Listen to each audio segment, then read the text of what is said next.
They left her in the dark to die, chained, starving, forgotten. But when the most feared Alpha King in the realm kicked down that door, everything changed. This is the story of a girl the world threw away, and the king who burned it all down to claim her. If you love tales of survival, power, and unbreakable bonds forged in blood and fire, stay until the end.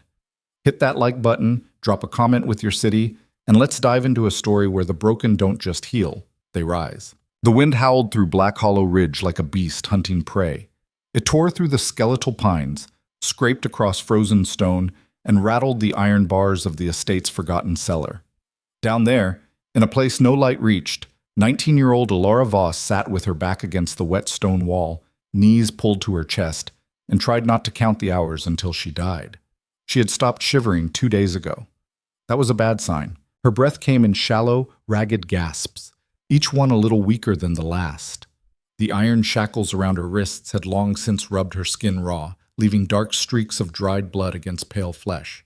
Her ribs pressed sharp against the tattered remains of what used to be a dress. Her hair, once dark as midnight, hung limp and matted around a face too gaunt, too hollow for someone her age. She didn't look 19. She looked like something already dead. Above her, the estate thrummed with life. Music. Laughter. The low rumble of voices celebrating another successful year under Alpha Garrick Voss's iron rule. Every powerful family in the Northern Territories had come for the winter gathering, a display of strength, wealth, and loyalty. No one had come for her. No one ever did. Elara closed her eyes and listened to the muffled sounds of the feast.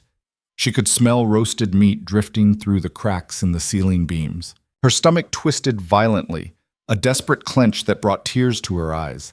She couldn't remember the last time she'd eaten real food. Scraps, maybe? Moldy bread tossed through the bars like she was livestock.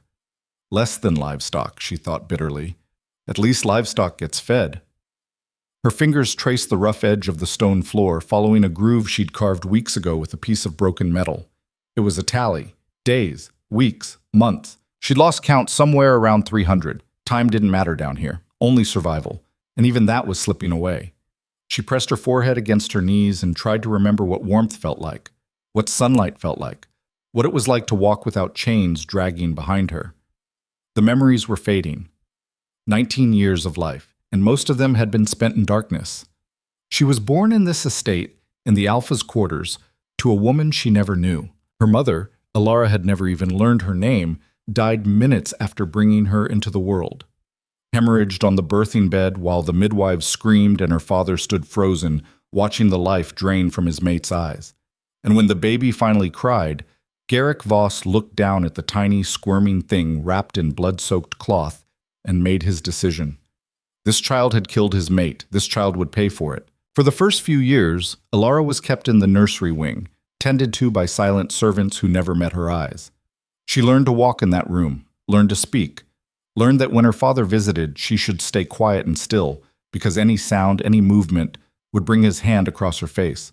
She learned young that she was not wanted. When she turned 5, the other children in the pack began to shift. One by one, they discovered their wolves, felt the surge of power, the connection to something wild and ancient. They howled with joy, their eyes glowing with new strength. Elara felt nothing. She waited, prayed, begged whatever force governed the world to give her a wolf, to make her normal, to make her father stop looking at her like she was a mistake. But nothing came. By the time she turned 10, the whispers had started. Wolfless, broken, cursed. By 12, she was moved from the nursery to the servants' quarters. No longer the Alpha's daughter, just another body to clean floors and haul water. By 15, she was beaten regularly.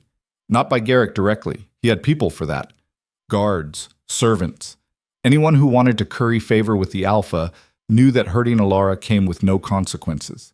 She learned to take the hits without crying, learned to heal in silence, learned that hope was a luxury she couldn't afford. And then, 2 years ago, everything changed. She'd been in the kitchen, scrubbing pots, when one of the younger wolves, a boy named Kyle, cornered her. He was drunk, bold, and cruel. He grabbed her wrist, yanked her close, and whispered things that made her skin crawl. She'd tried to pull away. He'd slapped her. And something inside Elara snapped. She didn't remember exactly what happened next. Just flashes. her hand around an iron poker, the sickening crunch of metal against bone. Kael on the floor, screaming, blood pouring from his temple. The guards dragged her to Garrick's study. She expected execution. Instead, he'd looked at her with something worse than anger, disgust. "You're more trouble than you're worth," he'd said quietly. "But I can't kill you, not outright." The pack would ask questions. So he'd done something worse. He'd erased her, locked her in the cellar, told the pack she'd run away, told visitors she'd died of illness, told himself, perhaps, that if he didn't see her, she didn't exist. For 2 years, Elara lived in the dark. Fed once every few days, given water when they remembered, beaten when they were bored. She survived.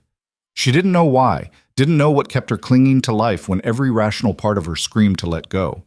But she held on. Even now, as her body failed and her mind grew hazy, some stubborn part of her refused to break.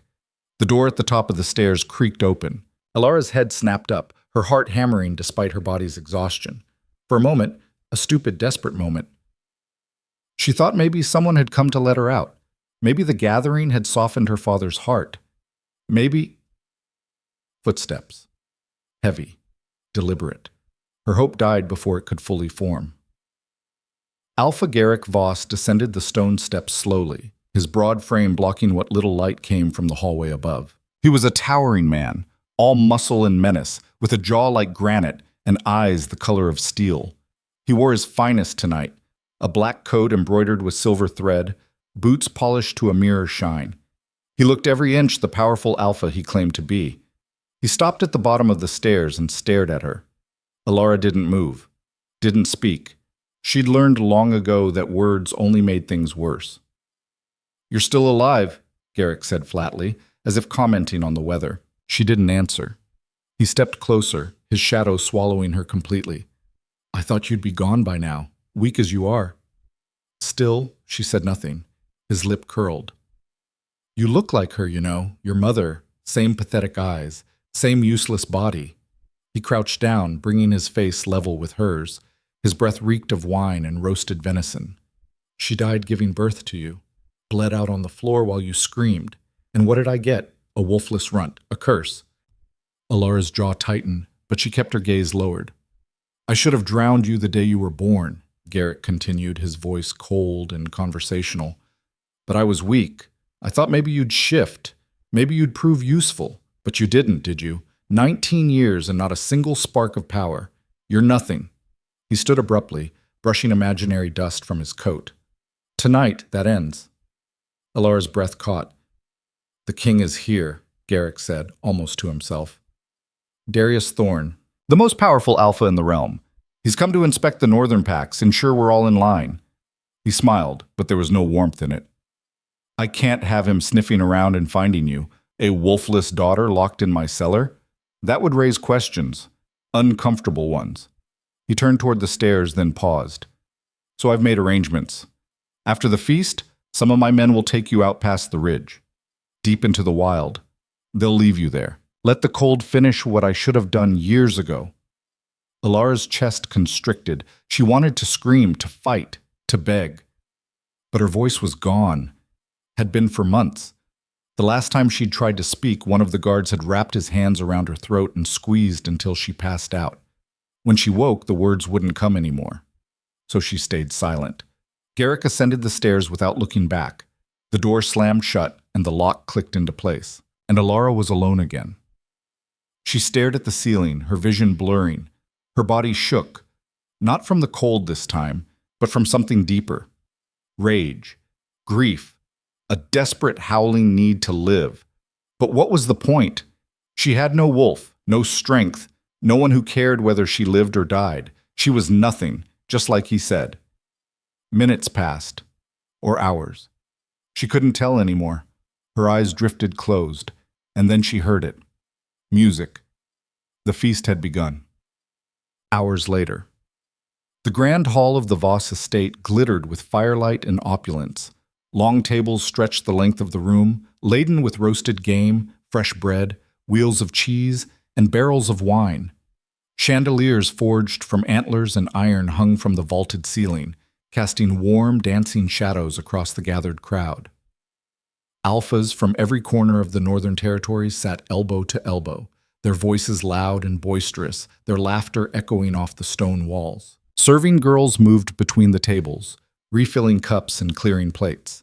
Musicians played in the corner, drums, fiddles, flutes, their melodies wild and raucous.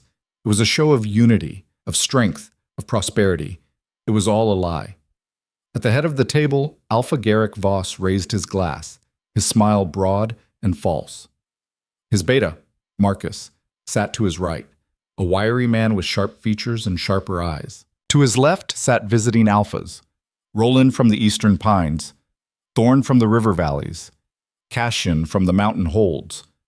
"To the north!" Garrick bellowed, his voice carrying over the noise. "To strength, to loyalty, and to the future." "To the north!" the crowd roared back, glasses clinking. Marcus leaned in close, his voice low. "The king will be here soon. Everything is in order?" Garrick nodded, his smile never faltering. "Everything. The books are clean, the borders are secure. He'll find nothing." "And the girl?" "Taken care of," Garrick said coldly. "After tonight, she's gone. The wild will erase her." Marcus nodded, satisfied. And then the doors opened. The room fell silent. Alpha King Darius Thorn stepped inside. He was a man forged in war and tempered by blood. Tall, broad-shouldered, and carved from muscle and scar tissue, Darius moved with the kind of lethal grace that made lesser men step back without thinking. His hair was dark, cropped short, and his face was all hard lines and sharper edges.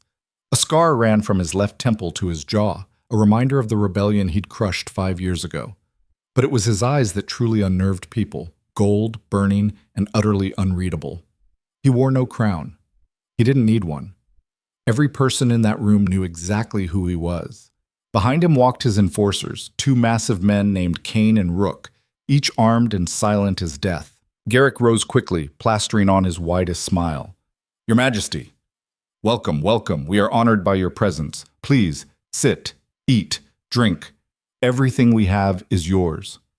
Darius didn't sit, didn't smile. His gaze swept the room slowly, cataloging every face, every gesture, every flicker of fear. Something was wrong here. He could feel it. The hall was too perfect, the smiles too wide, the laughter too loud.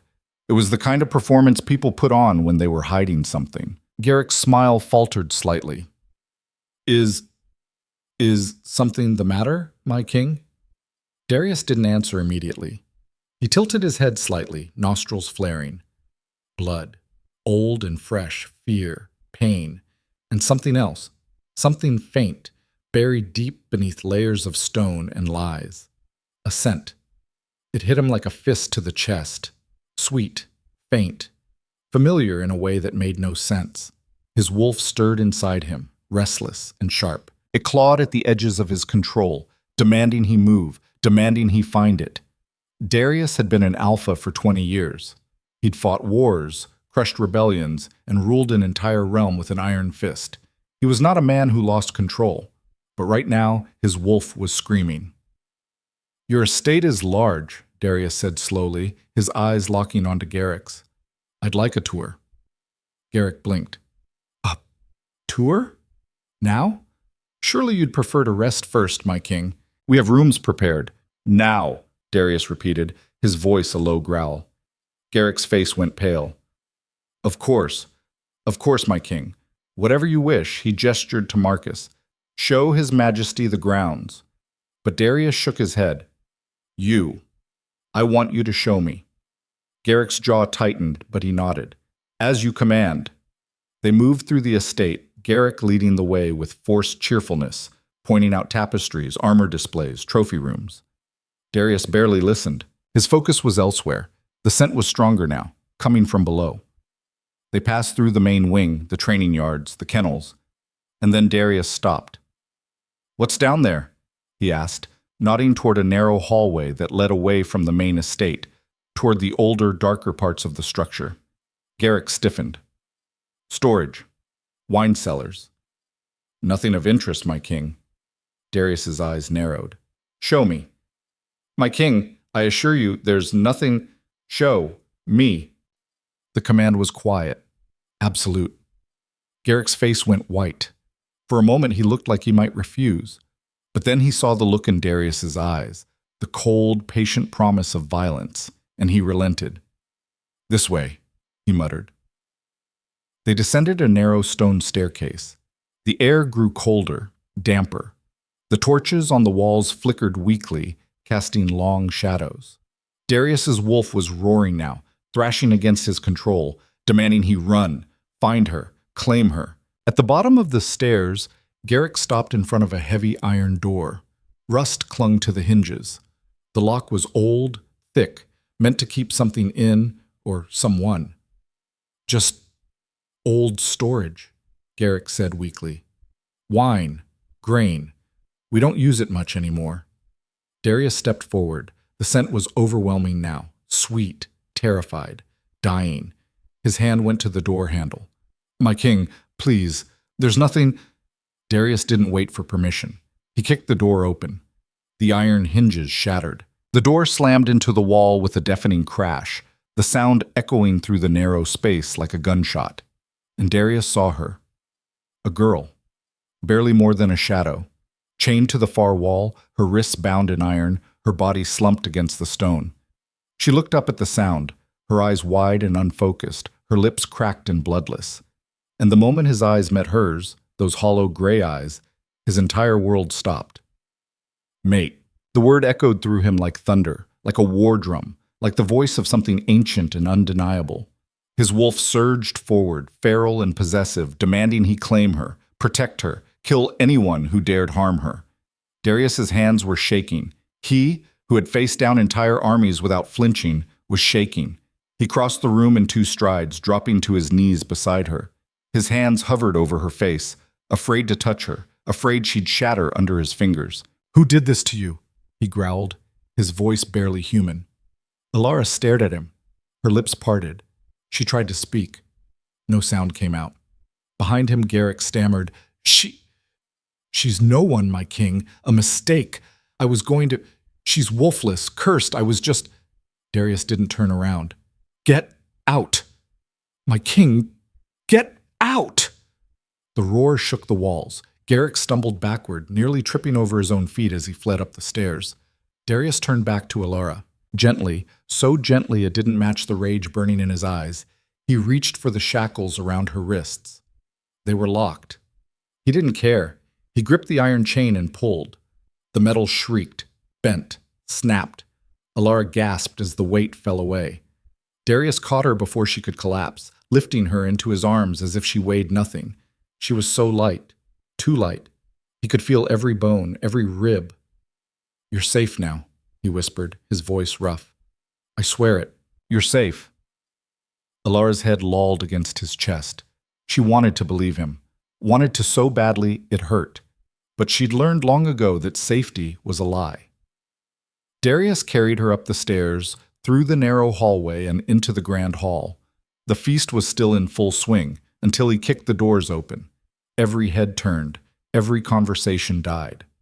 Darius walked into the center of the room, carrying Elara in his arms, and the entire hall went deathly silent. He laid her gently on the head table, shoving plates and goblets aside. Wine spilled across the wood, pooling around her like blood. He pulled off his coat and draped it over her, covering her torn dress, her bruises, her shame. And then he turned to face the room. His voice rang out like a war drum. "This girl is mine, my mate, and anyone who has harmed her will answer to me." Silence. Then chaos. Whispers erupted like wildfire. Alphas shot to their feet. Serving girls dropped trays. Musicians stopped mid-note. Garrick stumbled into the room, his face pale, his hands raised. "Your Majesty, please, she's nothing. A wolfless mistake. I was going to... She attacked one of my wolves. I had no choice but to..." "You had every choice," Darius said, his voice cold as death. "And you chose cruelty." He nodded to Kane and Rook. The 2 enforcers moved forward, seizing Garrick by the arms. The Alpha thrashed. "You can't do this! I am the head of this pack! I have rights. I demand a trial." "You have nothing," Darius said. "And by the time I'm done with you, everyone in this realm will know exactly what kind of monster you are." He turned to the gathered Alphas, his gaze sweeping over them like a blade. Let this be a lesson. I don't care how powerful you think you are. I don't care what titles you hold. If I find you've harmed the innocent, if I find you've hidden cruelty behind closed doors, I will end you." No one spoke. No one dared. Darius turned back to Elara. Her eyes were closed now, her breathing shallow. He brushed a strand of matted hair from her face, his expression softening. "Get a healer," he said quietly. "Now." 3 servants bolted from the room. Darius stayed beside her, his hand resting gently on her arm, his wolf finally quiet. He'd found her, and he would burn the entire world to keep her safe. The healer arrived within minutes, a thin woman named Marin with silver-streaked hair and hands that never stopped moving. She took one look at Elara lying on the table and her face went pale. "How long?" Marin asked, her voice tight. "I don't know," Darius said. He hadn't moved from Elara's side, his hand still resting on her arm. "Too long."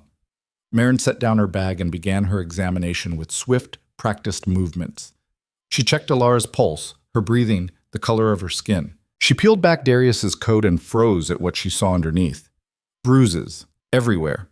Some old and faded to yellow-green, others fresh and dark as storm clouds. The girl's ribs stood out like ladder rungs. Her wrists were ringed with raw, bloody wounds from the shackles. Her ankles, too. "Merciful spirits," Marin whispered. "Can you help her?" Darius asked. His voice was steady, but there was an edge to it, something dangerous lurking just beneath the surface.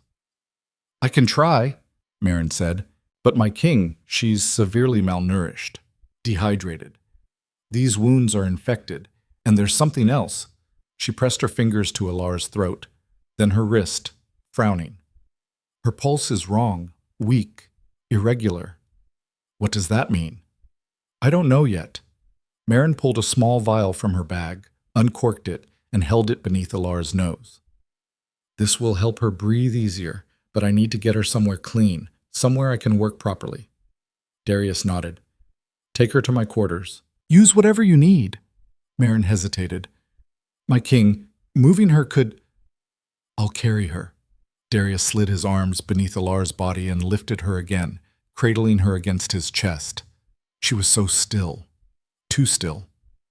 The gathered alphas watched in stunned silence as their king, the most powerful man in the realm, carried a broken, wolfless girl through the hall like she was made of glass. At the far end of the room, Garrick knelt between Cain and Rook, his hands bound behind his back. His face was ashen, his eyes wide with disbelief.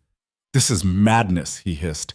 "She's nothing, she's—" Cain backhanded him across the face. The crack echoed through the hall. "Speak again," Cain said quietly, "and I'll remove your tongue." Garrick fell silent. Darius didn't even look at him.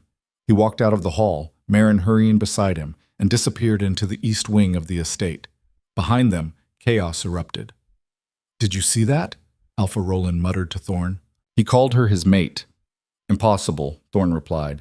"She's wolfless. Everyone knows it."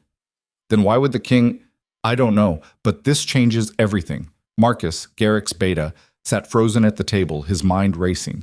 If the king truly believed the girl was his mate, then Garrick was finished. And if Garrick fell, the entire pack's leadership would collapse.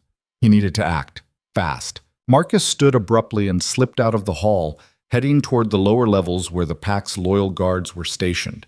If he could rally enough support, maybe, just maybe, they could salvage this. But even as the thought formed, he knew it was hopeless. You didn't fight the Alpha King and win. You just died slower. Darius's quarters were in the North Tower, the most secure part of the estate. The rooms were spacious but sparse, functional, not decorative. A large bed dominated the center, flanked by heavy wooden furniture and thick rugs. A fireplace crackled in the corner, casting warm light across the stone walls. Darius laid Elara on the bed, careful not to jostle her. Marin immediately set to work, pulling supplies from her bag. Bandages, salves, tinctures, needles, and thread. "I need hot water," she said, "and clean cloth, lots of it." Darius moved to the door and barked orders at the nearest guard. Within moments, servants appeared with steaming basins and armfuls of linen. Marin cleaned Elara's wounds with methodical precision, her hands steady despite the horror of what she was seeing. The shackle marks were the worst, deep, infected, weeping pus. She packed them with a foul-smelling paste that would draw out the infection, then wrapped them in clean bandages. "She'll need this change twice a day," Marin said. "And she needs food. Small amounts at first, broth, soft bread. Her stomach won't handle anything heavier." "Whatever she needs," Darius said. "Just make her well." Marin glanced at him. "My king, I must be honest. She's very weak. Even with care, there's no guarantee she'll recover." Darius's jaw tightened. "She will." It wasn't a hope. It was a command.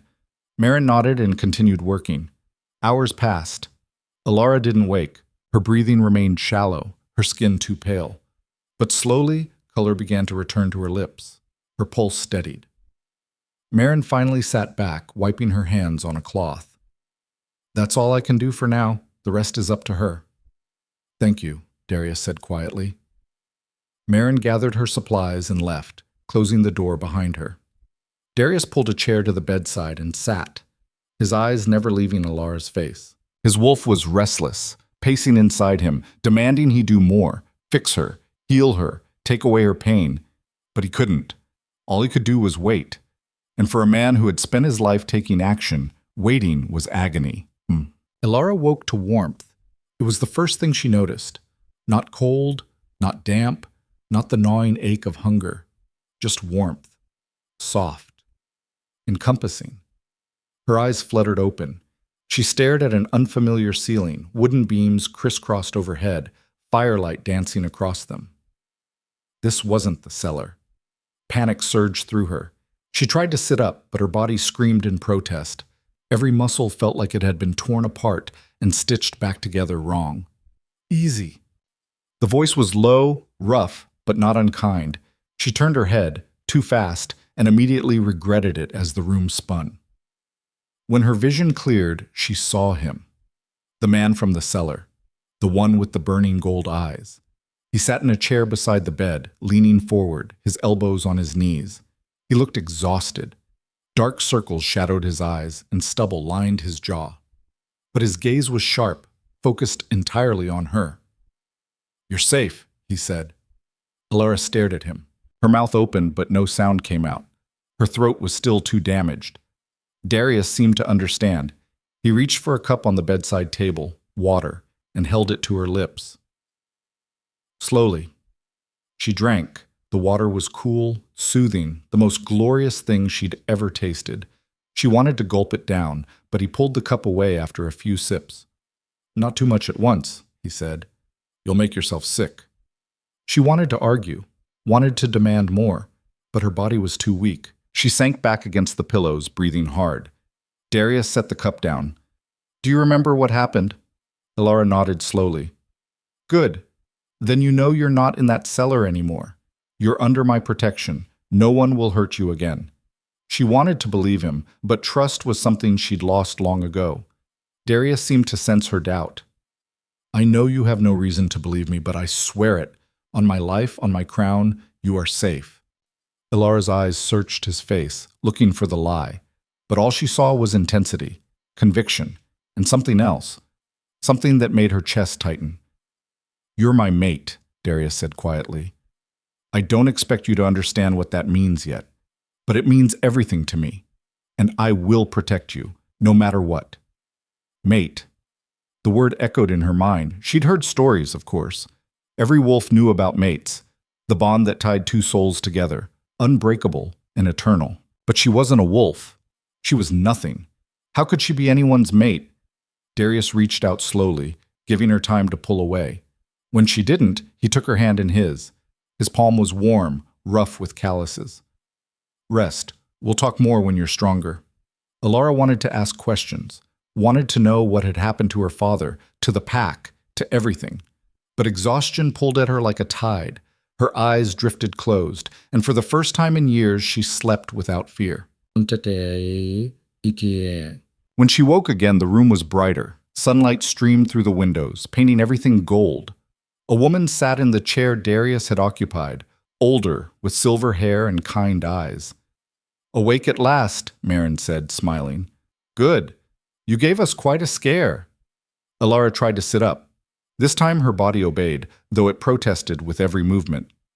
"Easy now," Marin said, helping her adjust the pillows. You've been asleep for 2 days.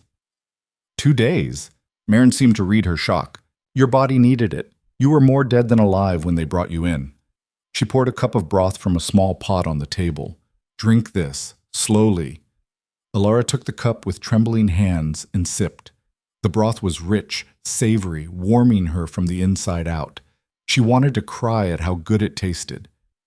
Where? Her voice came out as a rasp, barely audible. Where's the king? Marin asked. Dealing with your father. The word father sent a jolt through Elara. Not warmth, not love, just cold, empty dread. Marin's expression softened. Don't worry. He can't hurt you anymore. Elara wanted to ask what that meant, but Marin was already moving on, checking her bandages, her pulse, the color of her skin. You're healing faster than I expected, Marin said, frowning slightly. That's good, but there's something I need to tell you. Elara tensed.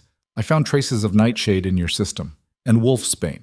Hemlock too, small amounts but consistent. Someone's been poisoning you. The room tilted. Poisoning. Not just starved, not just beaten. Poisoned. For how long, I can't say, Marin continued. But it's been suppressing your system, weakening you, keeping you from shifting. Alara's breath caught. Shifting? Marin nodded. You're not wolfless, child. You never were. Someone made sure you believed you were. The words didn't make sense. Couldn't make sense. She'd spent 19 years believing she was broken, cursed, wrong, and it was a lie? Who? Elara rasped. Who did it? Marin's face darkened. I don't know, but the king will find out. 3 floors below, in the estate's holding cells, Darius stood in front of Garrick Voss.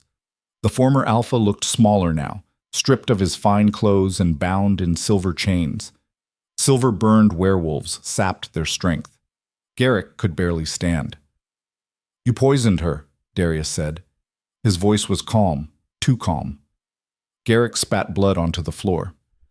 I don't know what you're... Darius moved faster than the eye could follow. His fist slammed into Garrick's ribs, and the sound of cracking bone echoed through the cell. Garrick howled, collapsing to his knees. Let me be clear, Darius said, crouching down to meet Garrick's eyes. I will ask questions. You will answer. If you lie, I will hurt you. If you refuse, I will hurt you worse. Do you understand? Garrick nodded weakly, blood dripping from his mouth. Good. Now, who poisoned her? I don't... Darius grabbed Garrick's hand and snapped his index finger backward. The crack was sickening. Garrick screamed. Wrong answer, Darius said. Try again. It was me, Garrick gasped. It was me, all right. I did it. Darius released him. Why? Because she was supposed to die, Garrick shouted, tears streaming down his face. Her mother, my mate, she died bringing that thing into the world. And when the healers checked the baby, they said she had power. Massive power. More than me. More than anyone in the pack. Darius's eyes narrowed. So you poisoned her. I couldn't have her usurping me, Garrick spat. I'm the alpha, not some whelp who killed her own mother, so I gave her small doses. Just enough to keep her wolf down, keep her weak, keep her nothing. For 19 years. Yes. Darius stood slowly. His hands were shaking, not from fear, but from rage so intense it was taking everything he had not to rip Garrick apart right there. You tortured your own daughter for 19 years because you were afraid of her, Darius said quietly. She wasn't my daughter, Garrick snarled. She was a curse, a mistake. Darius turned toward the door. Enjoy your last hours, because when the sun rises tomorrow, you'll wish you'd never been born. He walked out, leaving Garrick chained in the dark. Elara was out of bed when Darius returned, standing by the window with Marin's help.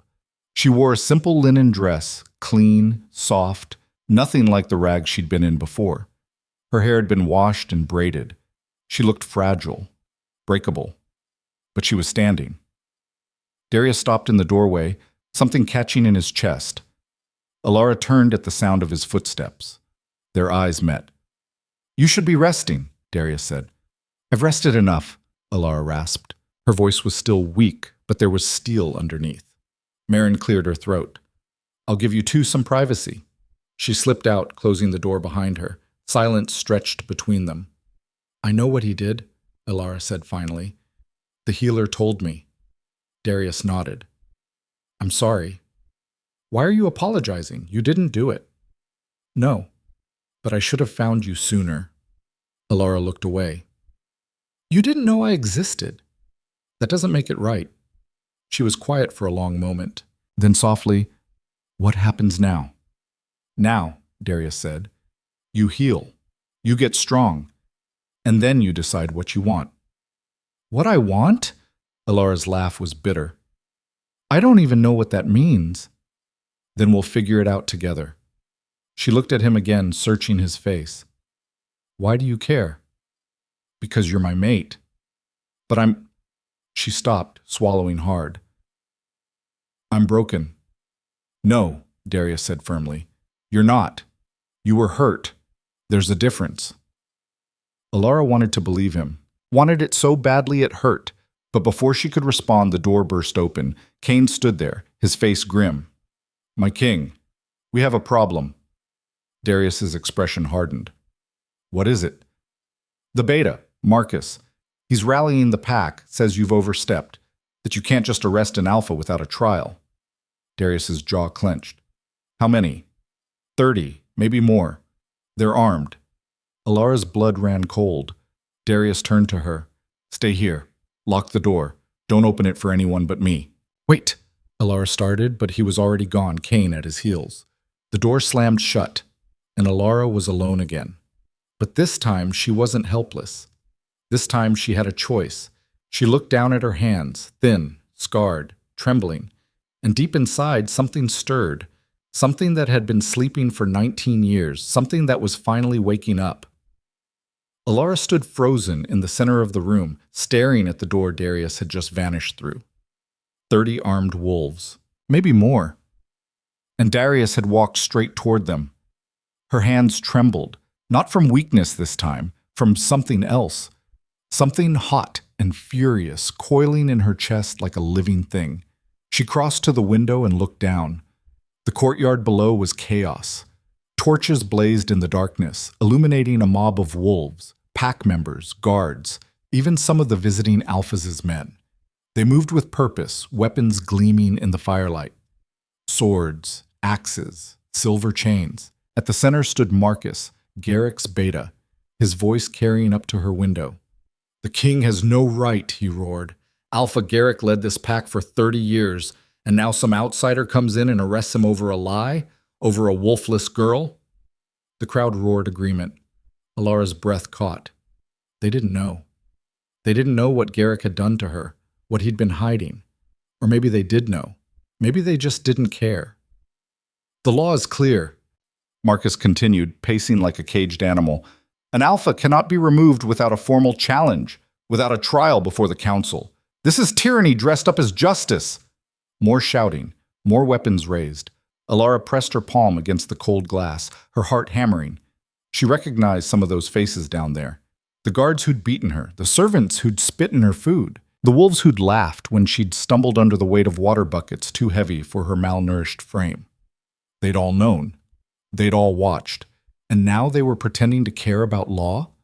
The heat in her chest burned hotter. And then Darius appeared. He walked out of the main hall, flanked by Cain and Rook, his posture relaxed, almost casual. But Elara could see the tension in his shoulders, the coiled readiness in every step. He moved like a predator assessing prey, calm on the surface, lethal underneath. You want a trial? Darius called out, his voice cutting through the noise like a blade. Fine. Let's have one. Right now. Marcus blinked, clearly not expecting that response. What? You heard me, Darius said, stopping at the edge of the crowd. Bring Garrick out. Let him face his accuser. Let everyone hear the truth. There is no accuser, Marcus snapped. Just your word against his. The word of a stranger against a man who's bled for this pack. Wrong. Darius turned toward the tower, toward the window where Elara stood. The accuser is up there, and she has every right to speak. Elara's heart slammed against her ribs. No, he couldn't mean... Bring her down, someone in the crowd shouted. Let's see this so-called victim. If she even exists, another voice added, followed by cruel laughter. Probably some whore he picked up on the road, a third voice sneered. Marcus's eyes gleamed with malicious satisfaction. Yes? Bring her down. Let the pack see what the king is willing to destroy us over. Let them judge whether this creature is worth tearing apart our laws. Darius's jaw tightened. For a moment, Elara thought he would refuse, thought he would protect her from this. But then he looked up at her window, and their eyes met across the distance. He wasn't asking permission. He was giving her a choice. Stay hidden. Stay safe. Let him handle this alone. Or stand, fight, face them. Elara's hands clenched into fists. She could feel every bruise on her body, every half-healed wound. She could feel the weakness in her legs, the tremor in her arms. 2 days ago, she'd been dying in a cellar. She'd been nothing, less than nothing. But she wasn't in that cellar anymore. And she wasn't nothing. Deep inside, that sleeping thing stirred again. Stronger this time. Hot, hungry, angry.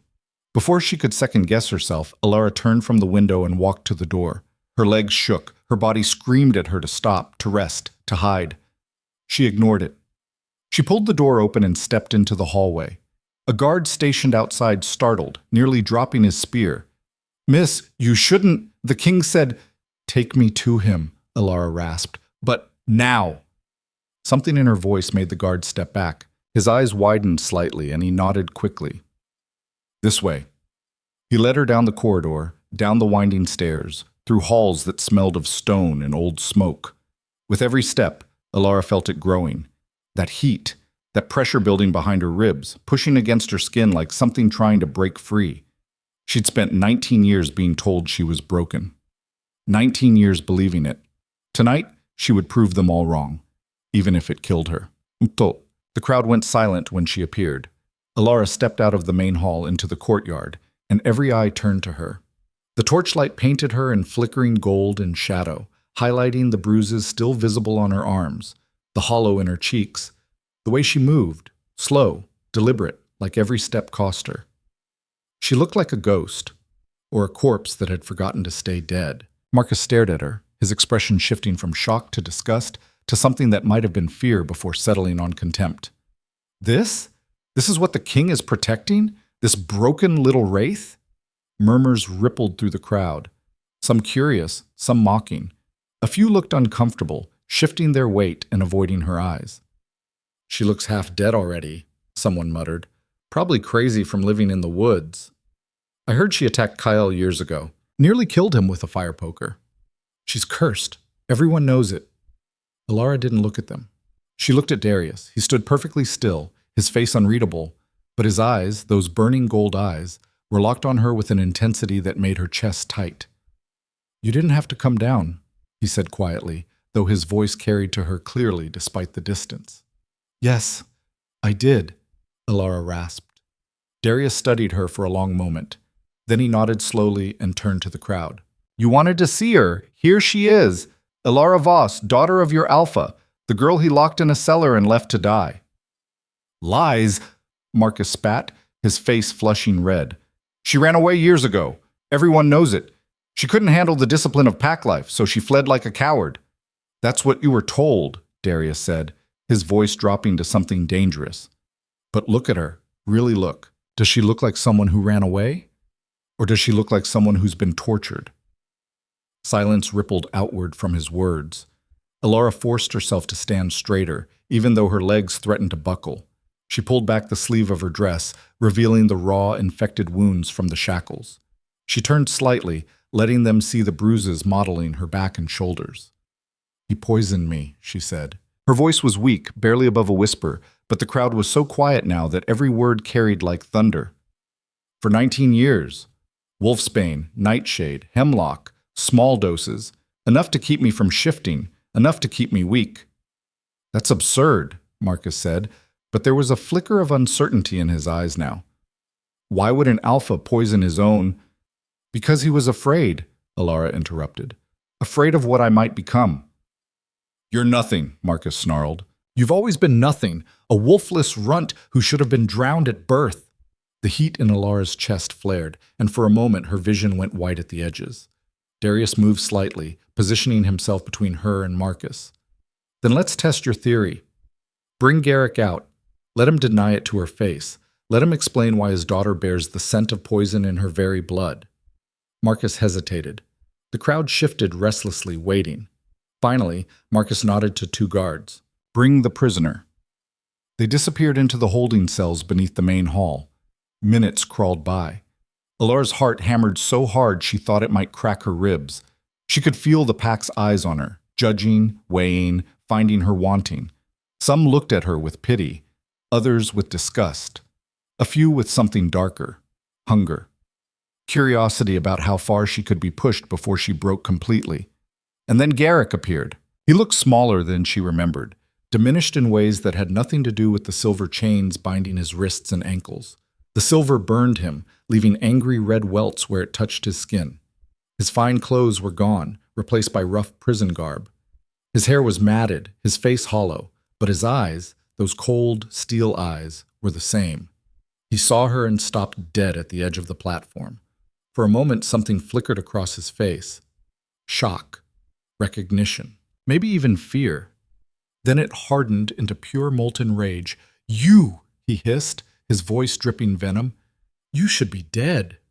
"But I'm not," Elara said, and was surprised by how steady her voice sounded. Garrick's lips pulled back from his teeth in something between a snarl and a grin. "You will be. Soon. You think this changes anything? You're still nothing. Still worthless." "Then why did you work so hard to keep me that way?" Elara asked. Garrick lunged toward her, chains rattling violently. The guards yanked him back, but he fought against them, spittle flying from his mouth. "You killed her!" he screamed. "You killed your mother, ripped her apart from the inside, and now you've destroyed me. You're a curse, a plague. Everything you touch turns to rot and ruin." The crowd erupted in shouts, some horrified, some agreeing with him. Darius stepped between Garrick and Elara, his presence like a wall of stone. "Did you poison her?" His voice was quiet, deadly. "She deserved it," Garrick spat, his eyes wild. "She had too much power. The healers checked her when she was born. They said she was drowning in it. More power than me, more than anyone in the pack's history. I couldn't let her grow up and usurp me. I'm the alpha, not some whelp who killed her own mother." He stopped abruptly, his face going pale as he realized what he'd just admitted. The courtyard went deathly silent. Even the torches seemed to stop crackling. Marcus stared at Garrick, his face draining of all color. You actually did it. You poisoned your own child." "I had no choice," Garrick shouted, but his voice had lost its conviction. "She would have destroyed everything I built. She would have—" "You poisoned your own daughter," Darius said quietly, each word falling like a death sentence. "For 19 years. You tortured her, starved her, locked her away in darkness, because you were afraid of her potential." Garrick's mouth opened, closed, no words came. Darius turned to the crowd, his voice ringing out across the courtyard. "You wanted the truth. There it is. Your alpha is a coward who tortured a child to protect his own fragile ego. Is this the man you want to defend? Is this the leader worth dying for?" Murmurs spread through the crowd like wildfire. Some of the wolves looked sick, others angry. A few were backing away, as if distance could somehow separate them from what they'd just heard. But Marcus wasn't done. "Even if that's true," he said, his voice rising desperately, "it doesn't give you the right to dismantle this pack. We have laws, traditions that go back centuries. You can't just waltz in here and tear apart our social order because you've decided to play white knight for some damaged—" "Careful," Darius said softly. "Finish that sentence and I'll tear out your tongue." Marcus's jaw snapped shut, but his hand was moving, sliding toward the knife at his belt. "This isn't about justice," he said, his voice shaking with fury or fear or both. "This is about you flexing your power, reminding us all that you're the king and we're nothing. Well, I won't. We won't. Just roll over and—" He lunged, not at Darius, at Elara. He moved fast, faster than she could react in her weakened state. His hand shot out, grabbing her throat, yanking her forward so violently she stumbled. A knife appeared in his other hand as if conjured from nothing, the blade pressing hard against the pulse point in her neck. "Nobody moves," Marcus shouted, his arm locked around her throat. "Or she dies right here." The courtyard exploded into chaos. Darius's enforcers drew weapons. Pack wolves shouted and scrambled. Some rushed forward, others retreated. The visiting Alphas' men formed defensive positions, unsure which side to take.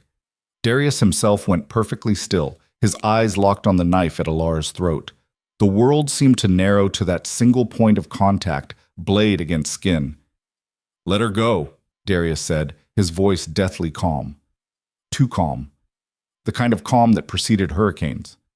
"No," Marcus said, breathing hard.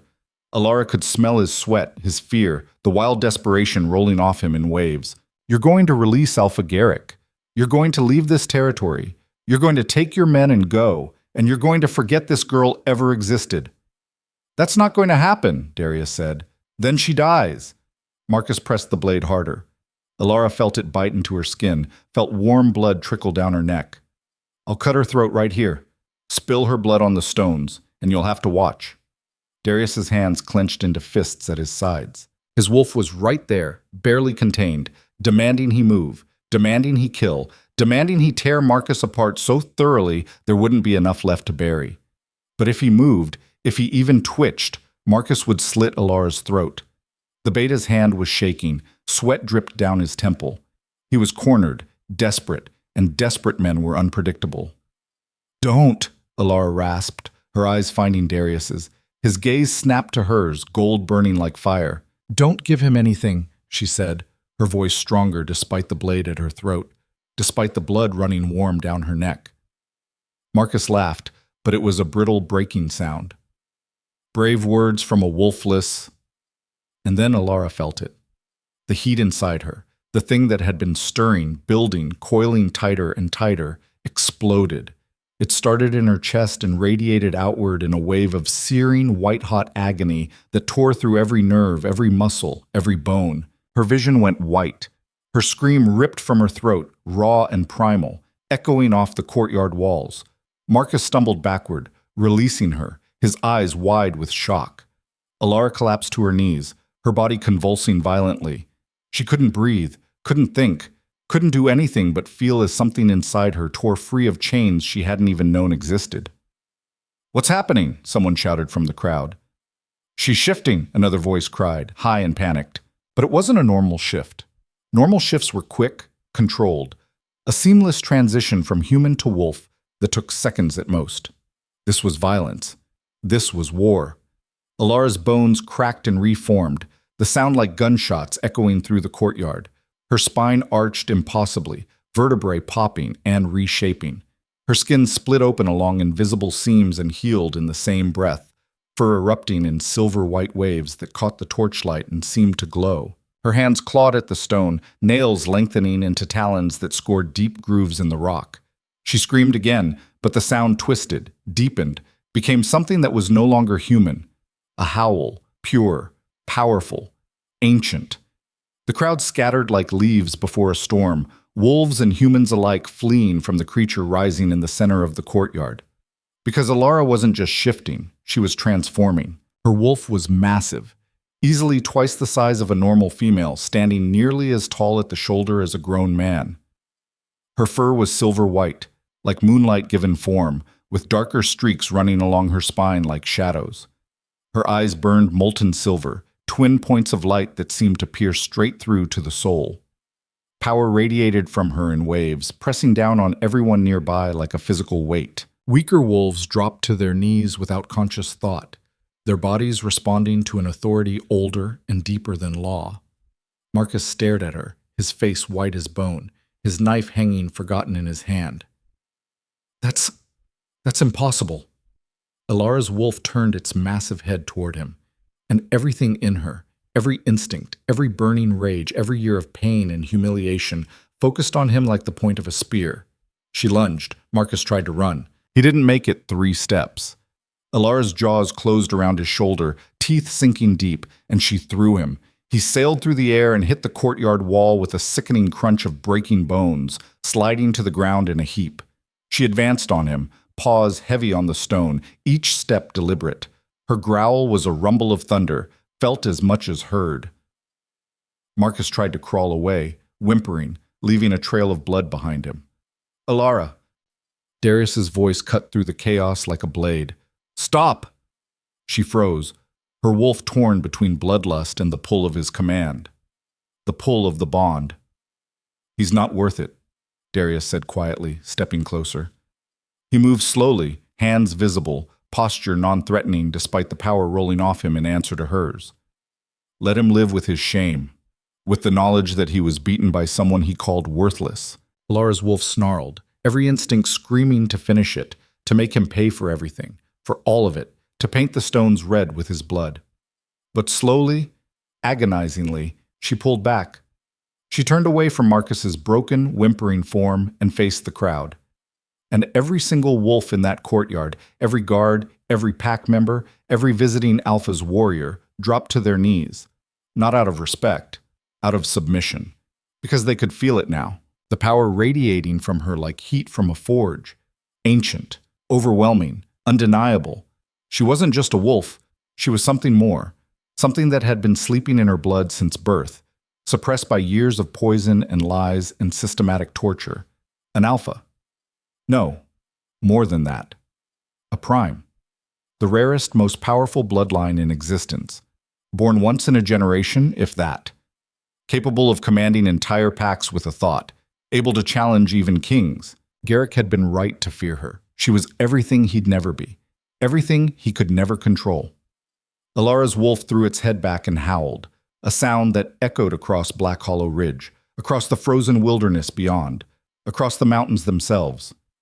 A declaration that shook the very ground beneath their feet. I am here. I am alive.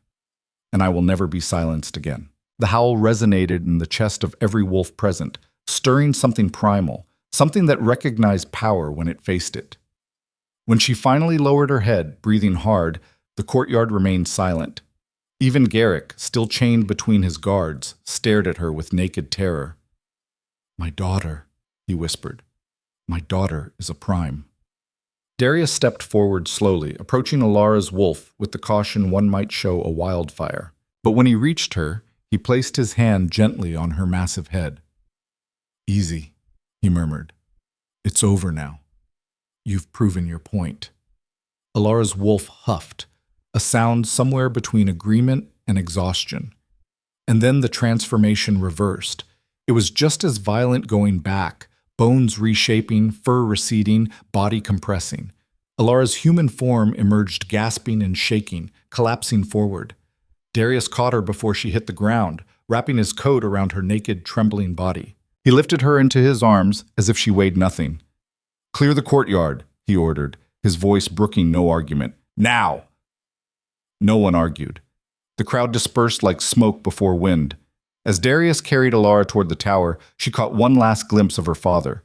Garrick was on his knees, weeping, not from pain, from the realization of what he'd done, what he'd tried to destroy, and what had risen despite him.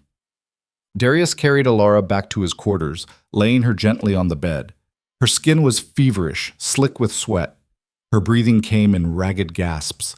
Every muscle in her body felt like it had been torn apart and stitched back together wrong. You're all right, Darius murmured, brushing hair from her face with surprising gentleness. You did it. You shifted. You're magnificent. Elara's eyes fluttered open, struggling to focus. What was that? What happened to me? You're a prime, Darius said, his voice filled with something like awe. The first one I've seen in 20 years. A what? I'll explain everything, but right now you need to rest. Your body's been through... But Elara grabbed his wrist, her grip surprisingly strong despite her exhaustion. Marcus. Did I kill him? No, Darius said. He's alive, barely. Broken ribs, shattered shoulder, probably internal bleeding, but alive. Good, Elara whispered. Then, after a pause, and Garrick? Darius's expression hardened into something cold and final. Tomorrow morning. Public execution. The entire territory will witness it. Elara should have felt something at that. Relief. Satisfaction. Joy. Something. But all she felt was hollow. Empty. Like a well that had finally run dry. Darius seemed to sense it. He took her hand in both of his touch warm and steady. You don't have to watch if you don't want to. Yes, I do, Elara whispered, her eyes drifting closed. I need to see it end. I need to know it's really over. Then I'll be there with you, Darius promised. Every step. Elara wanted to respond, wanted to say something, but exhaustion was pulling her down like an anchor. As she slipped into unconsciousness, one thought echoed through her mind. Everything has changed. I've changed. And there's no going back. By dawn, word had spread like wildfire across every territory in the north. A prime had awakened in Black Hollow Ridge, and the Alpha King had claimed her as his mate. Messengers rode through the night, carrying the news to distant packs. By sunrise, every Alpha within 3 days' travel knew what had happened. By noon, the southern territories would know. By nightfall, the entire realm. The implications were staggering. Primes didn't just lead packs, they shaped them. Their power could unite entire regions or tear them apart. Wars had been fought over primes, alliances forged and broken, bloodlines elevated or extinguished. And this girl who'd been tortured, poisoned, buried alive for 19 years, she was an unknown quantity. No one knew what she'd do with that power. No one knew if she'd be merciful or vengeful. No one knew if she'd stand beside the king or challenge him. But everyone knew one thing with absolute certainty. The world had just shifted beneath their feet. The old order was crumbling, and nothing would ever be the same. In the North Tower, Elara slept on, unaware of the chaos her transformation had unleashed. But she would learn soon enough. Because power, real power, didn't just change the person who held it. It changed everything they touched. And Elara Voss was about to touch the entire world. The sun rose blood red over Black Hollow Ridge. In the courtyard, a platform had been erected overnight by silent workers who avoided each other's eyes. A single post stood in the center, iron shackles bolted to weathered wood. The executioner's block sat beside it, the wood stained dark from use. The entire pack was gathered. Not out of loyalty to Garrick, out of fear of what would happen if they didn't attend. Fear of the king. Fear of the girl who'd become something impossible. Darius stood at the edge of the platform, his face carved from stone. Elara stood beside him, wrapped in a cloak of deep black that Marin had provided. Her hair was pulled back severely, revealing her face, still bruised, still too thin, but no longer hollow.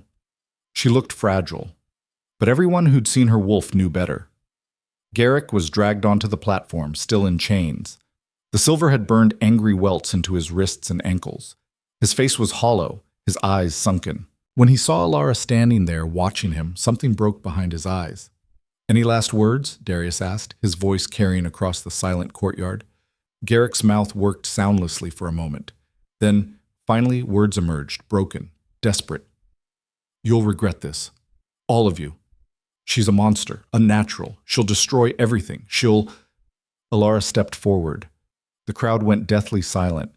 She looked down at the man who'd ruined her life. The man who'd stolen her childhood, her voice, herself. The man who'd fed her poison for 19 years and called it necessary.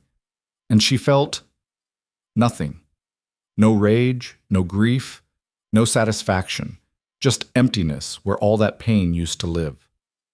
"You don't get to define me anymore," she said quietly. Her voice was still rough, still damaged, but it carried clearly in the morning air. "You tried to make me nothing. You tried to bury me, break me, erase me." She leaned closer, her eyes meeting his. "But I'm still here, and you're the one who's nothing now." Then she turned away, walking back to Darius's side without looking back. Garrick made a sound, something between a sob and a scream. Darius raised his hand. The executioner stepped forward, axe gleaming in the rising sun. And as the blade fell, Elara didn't flinch. She walked off the platform, through the silent crowd, her head high, her shoulders straight.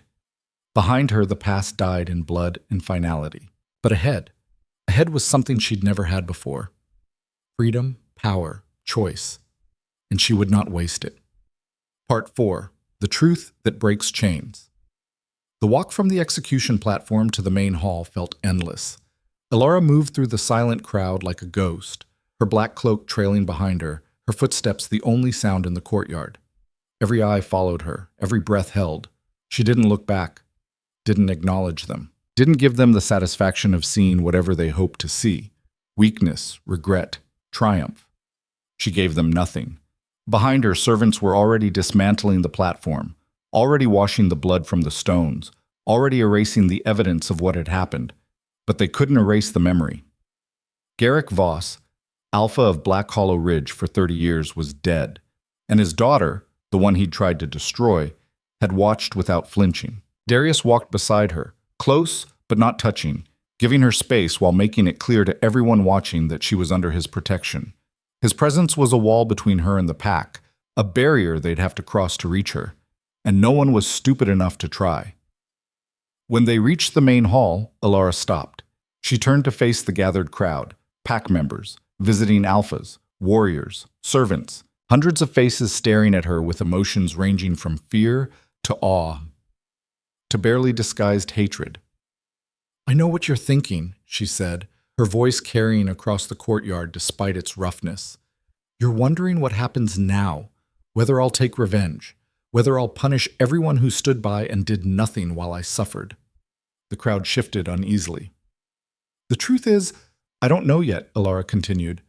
"I spent 19 years in the dark, 19 years believing I was nothing, that I deserved what was done to me, and now I find out it was all a lie, that I was poisoned, broken deliberately, kept weak because someone was afraid of what I might become." She paused, letting that sink in. "So I'm still figuring out who I am, what I want." Her eyes swept across the crowd. "But I know one thing for certain. I will never be powerless again. I will never be silent again. And anyone who tries to put me back in that darkness will face exactly what Marcus faced last night." The reference to the beta, still being treated by healers, his screams echoing through the medical wing, sent a ripple of fear through the crowd. "That's all," Elara said quietly. "You're dismissed." No one moved for a moment. Then, slowly, the crowd began to disperse, voices rising in urgent whispers the moment they thought they were out of earshot. Darius waited until they were alone before speaking. "That was well done." "Was it?" Elara's voice was flat.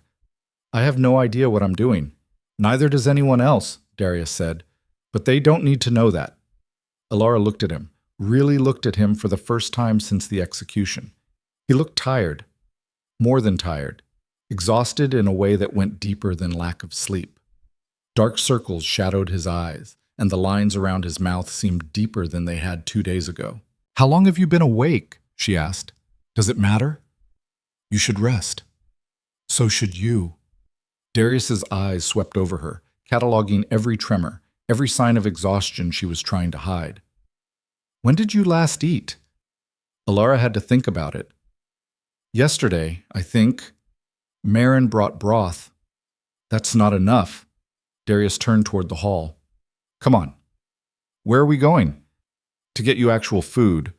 Then you're going to sleep, properly, in a real bed, for more than a few hours." "I'm fine." "Elara." Darius stopped, turning to face her fully. "You shifted for the first time last night. A prime shift, which is exponentially more traumatic than a normal transformation. Your body is eating itself trying to heal. If you don't rest and eat, you'll collapse. And I'd prefer you didn't do that in front of the pack." He was right. She hated that he was right. But the truth was, her legs were shaking, her vision kept blurring at the edges, and her entire body felt like it had been beaten with hammers. "Fine," she muttered. The dining hall was empty except for a handful of servants who scattered the moment Darius and Elara entered. Within minutes, they'd laid out a spread that made Elara's stomach clench with longing. Roasted chicken still steaming, fresh bread with butter melting into golden pools, thick cheese, crimson apples, honeycomb dripping amber, cold milk in a silver pitcher. Real food, not scraps, not moldy bread, not the thin, watery gruel they'd sometimes remembered to give her. Elara sat down slowly, staring at the food like it might vanish if she blinked. "Eat," Darius said gently, sitting across from her. "As much as you want." She reached for the bread first, tearing off a piece and bringing it to her mouth. The taste exploded across her tongue, butter and salt and warmth and life. She had to close her eyes against the sudden sting of tears. How long had it been since food tasted like this? Since anything tasted like anything at all? "Easy," Darius said, his voice soft. Your stomach's not used to this. Small bites. Slow. Elara nodded, forcing herself to chew slowly despite every instinct screaming at her to devour everything in sight, to eat until she couldn't move, to make up for 19 years of hunger in one meal. They ate in silence for several minutes. Elara worked through bread, then chicken, then cheese, then more bread. Her stomach protested, cramping and churning, but she ignored it. She needed this, needed to feel full, needed to feel alive. Then Darius spoke. We need to talk about what happens next. Elara swallowed her mouthful of chicken. What do you mean? This pack is in chaos. Garrick's dead. Marcus is crippled. The chain of command is shattered. Someone needs to take control before everything falls apart. You're the king. Can't you just— I could, Darius interrupted, but that's not how it works. The pack needs an alpha, a leader from within, someone they can follow. Understanding dawned slowly, cold and heavy. You want me to take over. I want you to consider it. No. The word came out sharper than she intended. Absolutely not. I can barely stand upright. I don't know the first thing about leading a pack. I don't even know most of their names. You're a prime, Darius said. That makes you the most powerful wolf in this territory by default. And you're Garrick's heir, whether anyone likes it or not. The pack will follow you. Out of fear, maybe. Not respect. Sometimes fear is enough to start with. Respect comes later. Elara shook her head, pushing her plate away despite still being hungry. I can't. I'm not what they need. Then what do you need? Darius asked quietly. The question stopped her cold. What did she need? She'd spent so long focused on survival that she'd never considered anything beyond it. Never let herself want anything beyond the next breath, the next day, the next hour in the darkness. I don't know, she admitted finally, her voice small. Then figure it out, Darius said. But while you do, we still have a pack falling apart around us. And decisions need to be made. Before Elara could respond, Marin burst into the dining hall, her face flushed with urgency, her healer's bag swinging from her shoulder. My king, she gasped. You need to come, now! Darius was on his feet instantly, every muscle tensed. What is it? The prisoners, the ones who were guarding the cellar. Kane was interrogating them, and— She stopped, her eyes flicking to Elara nervously. They confessed to everything. What? The holding cells beneath the estate were cold and dark, lit only by torches bolted to the stone walls. The air smelled of damp stone, old blood, and fear. 4 men knelt in chains in the center of the largest cell, the guards who'd been stationed outside Elara's prison. Their faces were bruised, their clothes torn. Kane stood over them, his knuckles bloody, his expression grim as carved stone. Tell them what you told me, he said quietly. The first guard, a stocky man named Brent, with a broken nose and a split lip, looked up with swollen eyes. We knew, he said, his voice cracking. We all knew she was down there. The Alpha ordered us to keep her locked up, said she was dangerous, unstable, that if we let her out, she'd kill people. And you believe that? Darius asked, his voice dangerously soft. We didn't ask questions, another guard muttered, staring at the floor. Alpha's orders are law. He paid us extra, Brent added, the words tumbling out in a rush.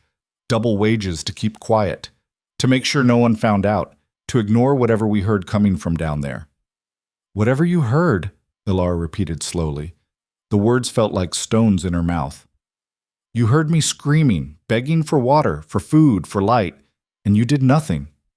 Brent flinched but didn't look up. How many knew? Elara asked, stepping closer. Her voice was steady but her hands were shaking. How many people in this pack knew I was down there? The guards exchanged glances. 20, maybe, Brent said finally. The senior guards, some of the household staff, the cook who prepared your rations, the healers who prepared the poison. The healers? Marin's voice was sharp with outrage. Who? Corvin. He's been dead 5 years and— Brent hesitated, sweat beading on his forehead. And Isla. Marin went white. Isla is still working in the medical wing. Bring her here, Darius ordered. Now! 2 of his enforcers left immediately, their footsteps echoing down the corridor. Elara stared at the guards, these men who'd stood outside her cell for years, who'd heard her crying, heard her begging for water, for food, for light, who'd listened to her screams when the beatings came, when the hunger got so bad she couldn't sleep, when the darkness pressed in so thick she thought she was already dead. Who'd done nothing. Why? She asked quietly. Why didn't any of you help me? Brent looked away, shame coloring his battered face. We were just following orders. That's not an answer. Because we were afraid, another guard said. He was younger, barely out of his 20s, with a scar across his jaw and tear tracks on his cheeks. The Alpha. He wasn't a man you crossed. Anyone who questioned him disappeared, got reassigned to the borders where the rogues attack every winter. Or worse, just gone. No trial, no explanation. So you chose your comfort over my life, Elara said. The young guard flinched like she'd struck him. I'm sorry, I know it doesn't fix anything, but I am. Sorry. Sorry, Elara repeated. The word tasted bitter. You're sorry. That makes it all better, doesn't it? 19 years of torture, but at least you're sorry. Please, the young guard whispered. I have a family, a daughter. She's only 3 years old. If you kill me, she'll have no one. I had no one, Elara said. Her voice was still quiet, but there was something cold and final in it now. For 19 years. Where was your mercy then? The guard sobbed. Elara studied them for a long moment, these broken men who'd helped break her. Then she looked at Darius. What happens to them? That's up to you, Darius said. Me? They're your pack. Your decision. The weight of that settled on her shoulders like iron chains. These men had tortured her through inaction, had kept her in hell because it was easier than speaking up, because they were afraid, because they were being paid, because they were following orders. Part of her wanted them dead, wanted to watch them suffer the way she'd suffered, wanted to hear them beg and cry and break the way she'd been broken. But a larger part, the part that was so desperately tired of pain, of violence, of endless cycles of revenge, wanted something else. Something that might actually mean something. Strip them of their ranks, she said finally. Exile them from the pack.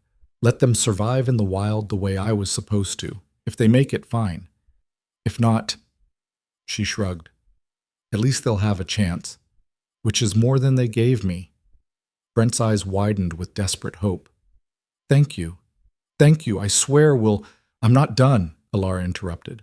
Before you leave, you're going to tell everyone in this pack exactly what you did. Every detail. Every order you followed. Every scream you ignored. You're going to stand in front of everyone and confess. The hope in Brent's eyes died. And then, Elara continued, you're going to leave. And if I ever see any of you again, if you ever come near this territory again, there won't be exile. There won't be mercy. There will just be me. She turned to Kane. Make sure it happens. Public confession. Tomorrow morning. Kane nodded, a hint of approval in his eyes. The guards were dragged out, their protests echoing down the stone corridor until distance swallowed the sound. Elara stood there, trembling, as the reality of what she'd just done settled over her. She'd condemned 4 men to probable death, and she didn't feel guilty. She felt powerful, and that terrified her almost as much as it exhilarated her. Isla the healer was brought in 20 minutes later, struggling against the enforcers holding her arms. She was a middle-aged woman with graying hair pulled back in a severe bun and a pinched, nervous face that had probably never been pretty. The moment she saw Elara, she went deathly pale. You, Isla whispered. Me, Elara agreed. I never meant. You prepared the poison, Darius said flatly. For 19 years. How? Isla's mouth worked silently for a moment, opening and closing like a fish drowning in air. Then the words came tumbling out in a desperate, babbling rush. Small doses, mixed into her food. The Alpha brought me samples every few months, told me exactly what to prepare. Said it was medicine. Said she had a condition that needed treatment. I didn't know. I swear, I didn't know. You're a healer, Marin spat, stepping forward with fury blazing in her eyes. You knew exactly what those compounds were. Wolfsbane, nightshade, hemlock. Those aren't medicines. They're poisons. You would have learned that in your first year of training. He threatened my family. Isla said, tears streaming down her face, her voice breaking. My daughter, my granddaughter. He said if I didn't help him, he'd kill them both.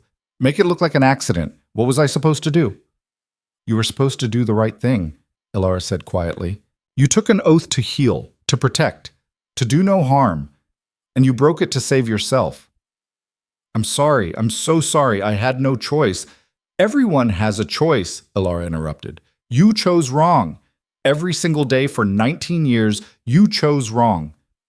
Please, Isla sobbed, dropping to her knees. The enforcers let her fall, stepping back slightly. Please, I'll do anything. I'll leave. I'll never practice healing again. Just don't kill me. Sorry doesn't give me back 19 years, Elara said. Her voice was still quiet, but there was steel underneath now, hard and cold. Sorry doesn't undo the damage you helped cause.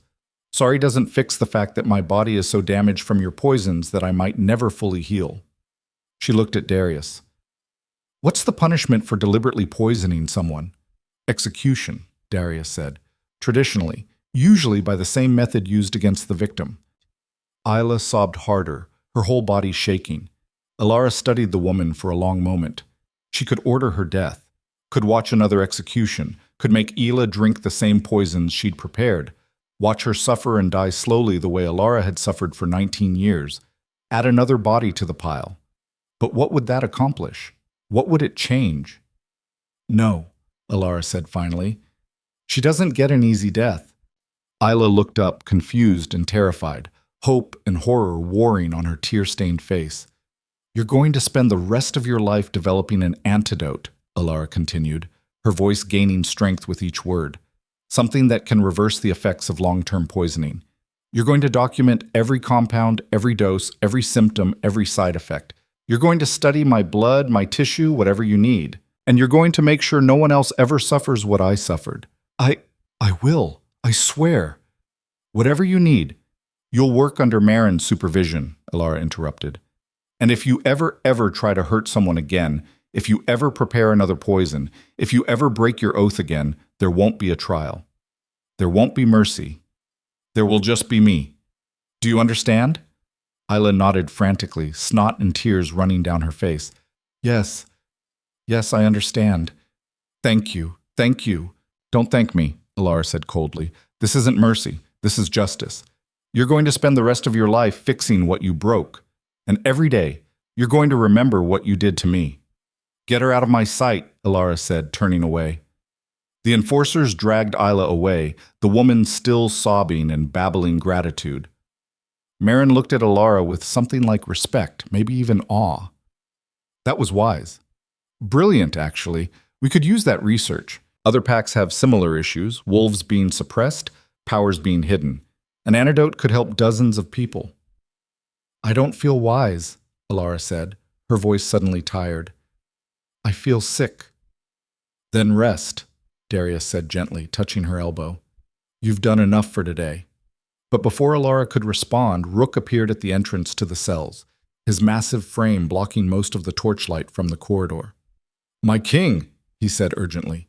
We have visitors, alphas from the Eastern Territories. They're demanding an audience. Darius's expression darkened. Now? After everything that's happened? They said it's urgent. Something about the Prime, about instability in the region. Elara's stomach dropped. Of course. Of course they'd come now, while she was weak and exhausted and barely holding herself together. Tell them we'll meet them in an hour, Darius said. They said now, my king, they're insistent, and they brought warriors. A lot of them. Darius's jaw tightened. Are they threatening us? Not overtly, but the message is clear. Darius looked at Elara, his eyes searching her face. You don't have to do this. I can handle them. No, Elara said, straightening her shoulders despite the exhaustion pulling at every muscle. If this is about me, I should be there. Are you sure? Elara thought about it. She was exhausted, traumatized, still recovering from nearly dying and then shifting into something she didn't fully understand. But she was also tired of hiding, tired of letting other people make decisions for her. I'm sure, she said. The Eastern Alphas were waiting in the Grand Hall. 3 of them, all male, all radiating authority and barely concealed hostility. Behind them stood at least 20 warriors, armed and alert. Alpha Roland from the pine forest was tall and lean, with silver threading his dark hair, dressed in fine furs that spoke of wealth and power. Alpha Thorn from the river valleys was built like a bear, with a thick beard streaked with gray and calculating eyes that missed nothing. Alpha Cassian from the mountain holds was younger than the others, maybe 40, with scars crisscrossing his arms and a reputation for ruthlessness that preceded him like a shadow. They stood as Darius and Elara entered, their expressions carefully neutral, but their eyes sharp with assessment. "Your Majesty," Roland said, inclining his head with precise formality. "Thank you for seeing us on such short notice." "Make it quick," Darius said, taking his seat at the head of the long table. Elara sat beside him, acutely aware of their eyes on her, cataloging every bruise still visible on her skin, every sign of weakness, every tremor in her hands. "We've heard disturbing reports," Roland continued, choosing his words carefully, "about what happened here, about a prime awakening, about an alpha being executed without proper trial, about chaos and instability spreading through the northern territories." "Garrick Voss was tried," Darius said coldly. "He confessed to his crimes in front of witnesses. The execution was lawful and just." "Perhaps by your standards, Your Majesty," Thorn rumbled, his voice like grinding stone. "But the matter of the prime concerns all of us. Primes don't just affect one pack, they affect entire regions. The last time a prime awakened in the north, 3 packs were destroyed in the resulting war." "That was 80 years ago," Darius said. "Different time, different circumstances."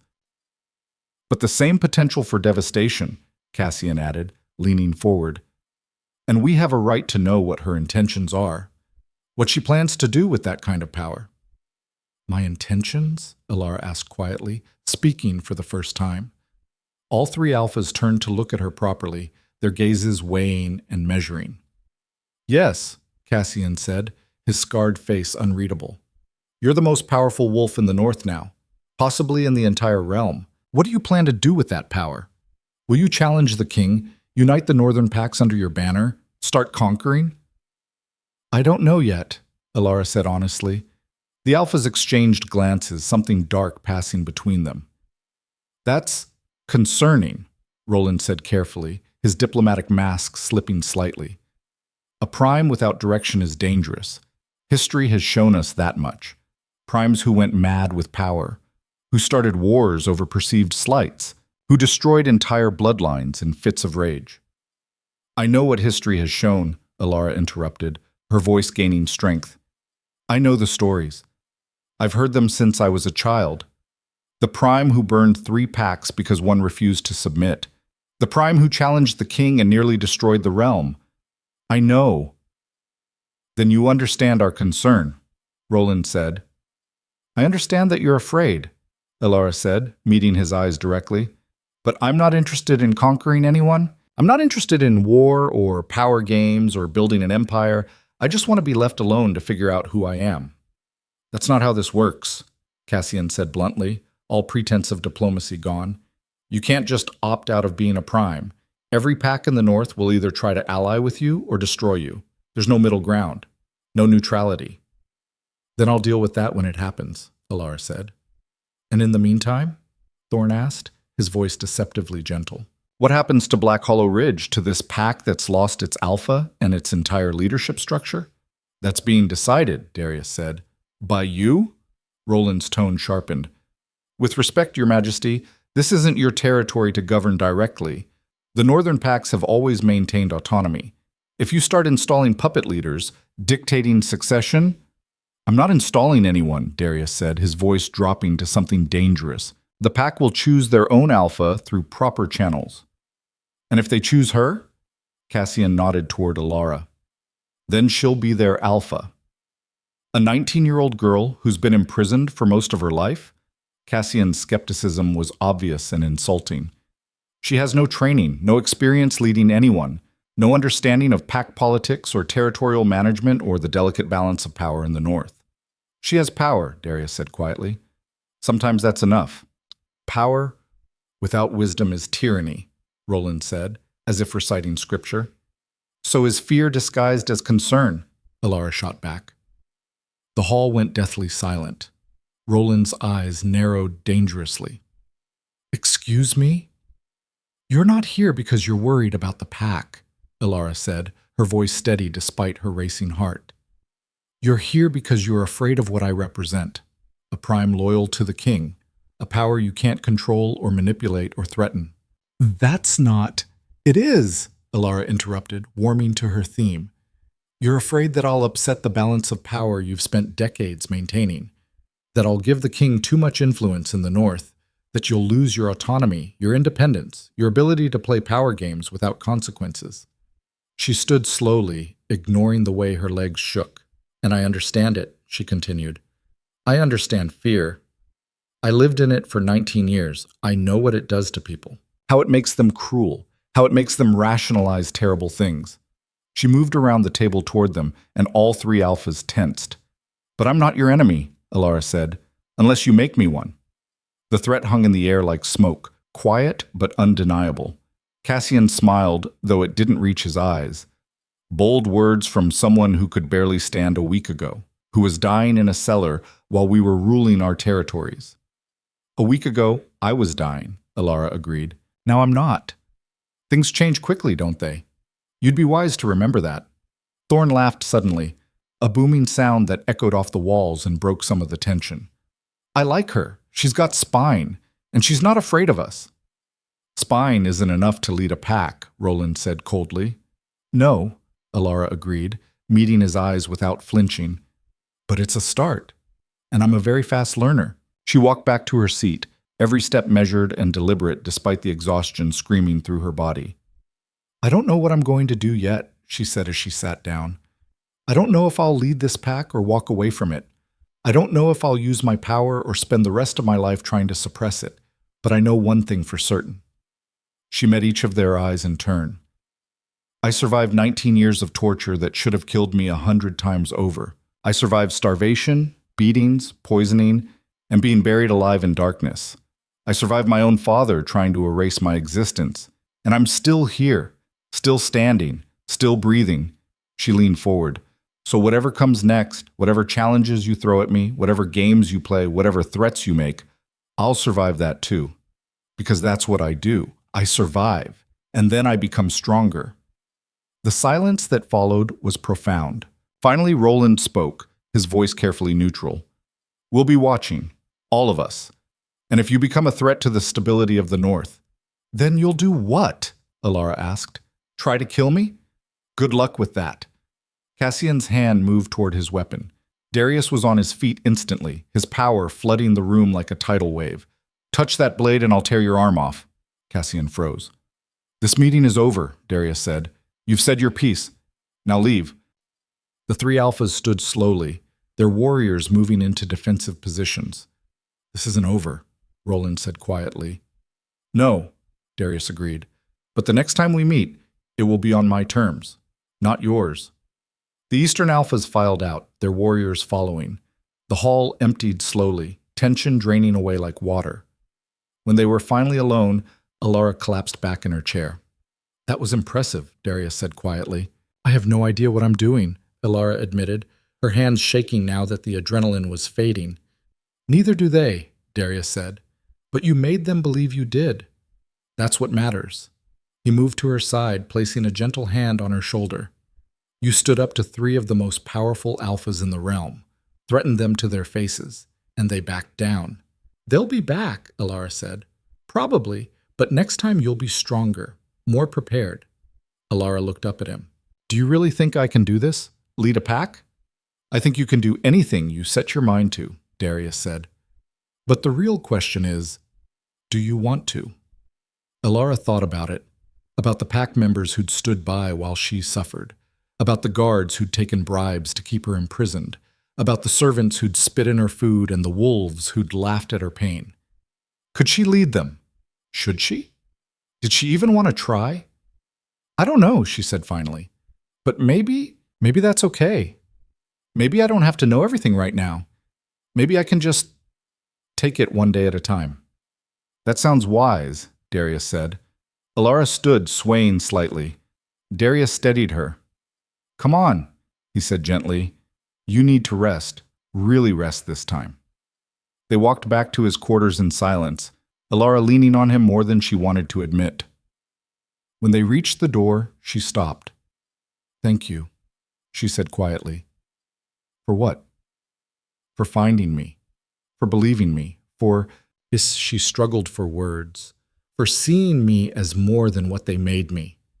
Darius looked at her for a long moment, something soft and fierce in his eyes. I don't see what they made you, he said. I see what you are despite them. And that's the strongest person I've ever met. He opened the door.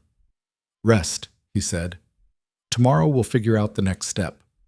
Elara nodded and went inside. She was asleep before her head hit the pillow, and for the first time in 19 years she dreamed of freedom. Elara woke to sunlight streaming through the windows and the sound of voices outside the door. Not angry voices, not threatening, but urgent. She sat up slowly, her body protesting with 1,000 small aches. 3 days had passed since the execution. 3 days of sleeping, eating, healing under Marin's watchful care. 3 days of her body purging the last traces of poison from her system. And 3 days of avoiding the decision everyone was waiting for her to make. The door opened. Marin entered carrying a tray of food. Scrambled eggs still steaming, crispy bacon, fresh bread with honey, sliced apples, and a pot of tea that smelled of mint and chamomile. You're awake, Marin said, setting the tray on the bedside table. Good. You have visitors. Who? The Pack Council. What's left of it, anyway. They want to meet with you. Marin's expression softened as she poured tea into a delicate cup. They're frightened, child. Their alpha is dead, their beta is crippled and exiled.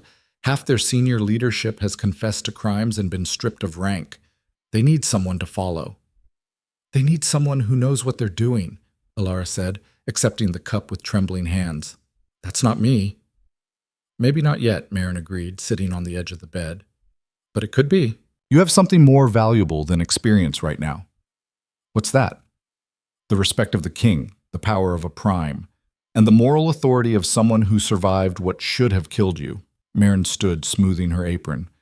They'll listen to you, whether you have all the answers or not. She left before Elara could argue. Elara ate mechanically, tasting nothing despite the quality of the food. Her mind was elsewhere, racing through possibilities and consequences. Then she dressed into the simple clothes Marin had provided. Dark pants, a fitted shirt, sturdy boots. Nothing fancy.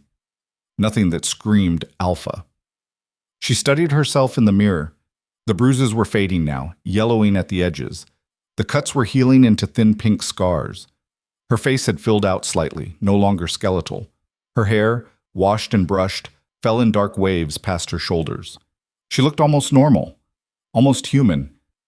But her eyes were different, harder, older. The silver seemed brighter now, more luminous. The eyes of someone who'd survived the unsurvivable, the eyes of a prime. The council met in a smaller chamber off the main hall. 7 wolves seated around a circular table made of dark wood polished to a mirror shine. Elara recognized a few faces. Kieran, the master of arms, a grizzled veteran with scars mapping his entire left arm. Silva, who managed the territory's borders, lean and sharp-eyed with premature gray streaking her dark hair. Others she'd seen but never spoken to. Tomas, who oversaw the farms. Rena, who managed trade with neighboring packs. Matthias, the head of the Hunters' Guild. They all stood when she entered, the scrape of chairs against stone echoing in the quiet room. Darius was already there, standing by the window with his back to the room, looking out at the snow-covered landscape. He nodded to her but said nothing, letting her take the lead. Please, sit, Kieran said, gesturing to an empty chair at the head of the table. Elara sat. The council followed, their movements careful, measured. Thank you for meeting with us, Silva said. She folded her hands on the table, her scarred knuckles white with tension. We know you're still recovering. I'm fine, Elara lied. We'll get straight to the point, Kieran said, leaning forward. He was older, maybe 60, with gray threading his dark hair and the bearing of a career soldier. This pack needs leadership. We're in crisis. Wolves are leaving, taking their families to neighboring territories. Others are talking about splitting off, forming their own packs. We've had 3 families request transfers to the River Valley Pack just this morning.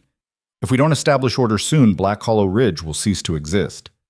What does that have to do with me? Elara asked, though she knew exactly what they were going to say. You're a prime, Silva said bluntly. You're Garrick's heir, whether by blood or by right of what you survived. You're the strongest wolf in this territory, possibly in the entire northern region.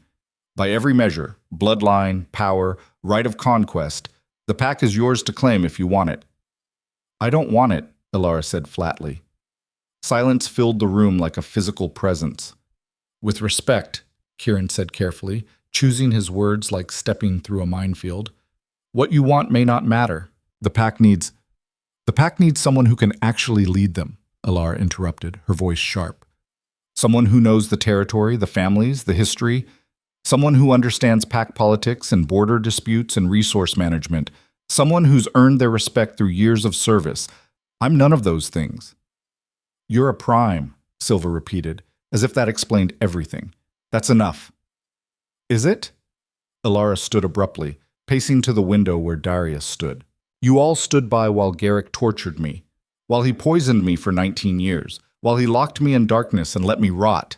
And now you want me to lead you, to protect you, to care about your well-being? We didn't know, Kieran said, but his voice lacked conviction. Elara spun to face him. You didn't want to know. There's a difference. How many of you heard rumors? Whispers? How many of you noticed that the Alpha's daughter simply vanished one day and chose not to ask questions? Kieran's jaw tightened, but he didn't argue. Neither did anyone else. I understand your anger, Silva said quietly, and you have every right to it. But the pack members who are suffering now, the families packing their belongings, the children who don't understand why everything's falling apart, they didn't hurt you. Most of them didn't even know you existed. Do they deserve to pay for Garrick's crimes? The question hit harder than Elara expected, striking something deep in her chest. She thought of the servants who'd scattered when she entered rooms, fear and confusion on their faces. The younger wolves who'd stared at her with wide eyes, whispering questions their parents couldn't answer. The children playing in the courtyard who knew nothing of what had happened in the cellars beneath their feet. What exactly are you asking me to do? Elara asked quietly. Lead us, Kieran said simply. Take the title of Alpha. Restore order. Rebuild what Garrick destroyed. Give this pack a chance to survive. And if I refuse? Then the pack will fracture, Silva said, her voice matter-of-fact but edged with desperation. And hundreds of wolves will be left vulnerable. Rogue attacks are increasing on the borders. We've had 4 incidents in the last month alone. Winter is deepening. Without strong leadership, without unity, many will die. That's not a threat, it's just reality. Elara looked at Darius. He'd been silent this whole time, watching the exchange with those unreadable gold eyes. What do you think? She asked him. I think, Darius said slowly, turning to face her fully, that you shouldn't make this decision based on guilt or obligation. If you take this pack, it should be because you want it, because you see value in it, because you believe you can make it better than what came before. And if I don't believe that, then walk away. I'll find someone else to lead. Maybe Kieran, maybe an outsider. It won't be perfect, but it will be something. The pack will survive in some form. He paused. But they won't thrive. Not without you. Elara turned back to the window, staring out at the territory spread below. Snow-covered forests stretching to the horizon. The ridge rising in the distance like a guardian. Homes scattered across the valley. Smoke rising from chimneys in thin gray threads. The training grounds where young wolves learned to fight. The market square where families traded goods and gossip, hundreds of lives, hundreds of wolves who had nothing to do with what happened to her. I need time, she said finally, to think, to decide. How much time? Kieran asked, tension threading his voice. A week. The council members exchanged glances, silent communication passing between them. We don't have a week, Silva said. The eastern alphas are circling like vultures. They've sent scouts to our borders. If they sense weakness, if they think we're collapsing, then they'll find out what happens when they underestimate me, Elara said, her voice hardening into something cold and sharp. A week, that's my answer. You can accept it or find someone else to lead you right now. She walked out before anyone could argue, her footsteps echoing in the sudden silence. Elara spent the next 3 days doing something she'd never been allowed to do before, learning about her pack. She walked the territory with Kieran, her boots crunching through snow as they visited families in their homes. She met Jenna, a widow raising 3 children alone after her mate died in a rogue attack. She sat with old Thomas, a former warrior now too arthritic to fight, who told her stories of the pack's history going back 100 years. She played with children in the snow, their laughter bright and uncomplicated. She sat with Silva and studied maps spread across a large table, learning the borders, the patrol routes, the vulnerable points where rogues attacked most frequently. She memorized the names of neighboring packs, their alphas, their territories. She talked to Marcus the blacksmith, not the beta, a different Marcus, about weapon supplies and the quality of iron coming from the mountain mines. She spoke with the hunters about game populations, migration patterns, and sustainable harvest practices. She met with the farmers about food stores for winter and spring planting strategies. She listened to complaints, disputes over territory boundaries between families, worries about children who hadn't shifted yet, concerns about elderly wolves losing their strength, young couples wanting to start families but afraid of bringing children into such instability. And slowly, very slowly, something shifted inside her. These weren't the wolves who'd hurt her. These weren't the guards who'd taken bribes or the servants who'd spat in her food. These were just people, families, individuals trying to survive in a harsh world, people who needed someone to protect them. On the 4th day, Marin found her in the archives, surrounded by dusty books and old pack records, her fingers stained with ink. "You're serious about this?" Marin observed, settling into a chair across from her. "Maybe," Elara said, not looking up from the ledger she was reading. "I don't know yet." "What changed?" Elara closed the heavy book carefully, running her fingers over the worn leather cover. "I spent 19 years being powerless, being a victim, being defined by what was done to me rather than who I was." She looked up, meeting Marin's eyes. "And I thought if I ever got power, I'd use it to get revenge, to make everyone who hurt me suffer, to burn it all down. And now I think maybe the best revenge is to be better than them, to take everything Garrick tried to destroy and build something worth protecting, to prove that the girl he tried to erase could become something he never imagined." Marin smiled, something warm and proud in her expression. "That's very wise. Or very stupid. I haven't decided which." "Maybe it's both," Marin said. "The best decisions usually are."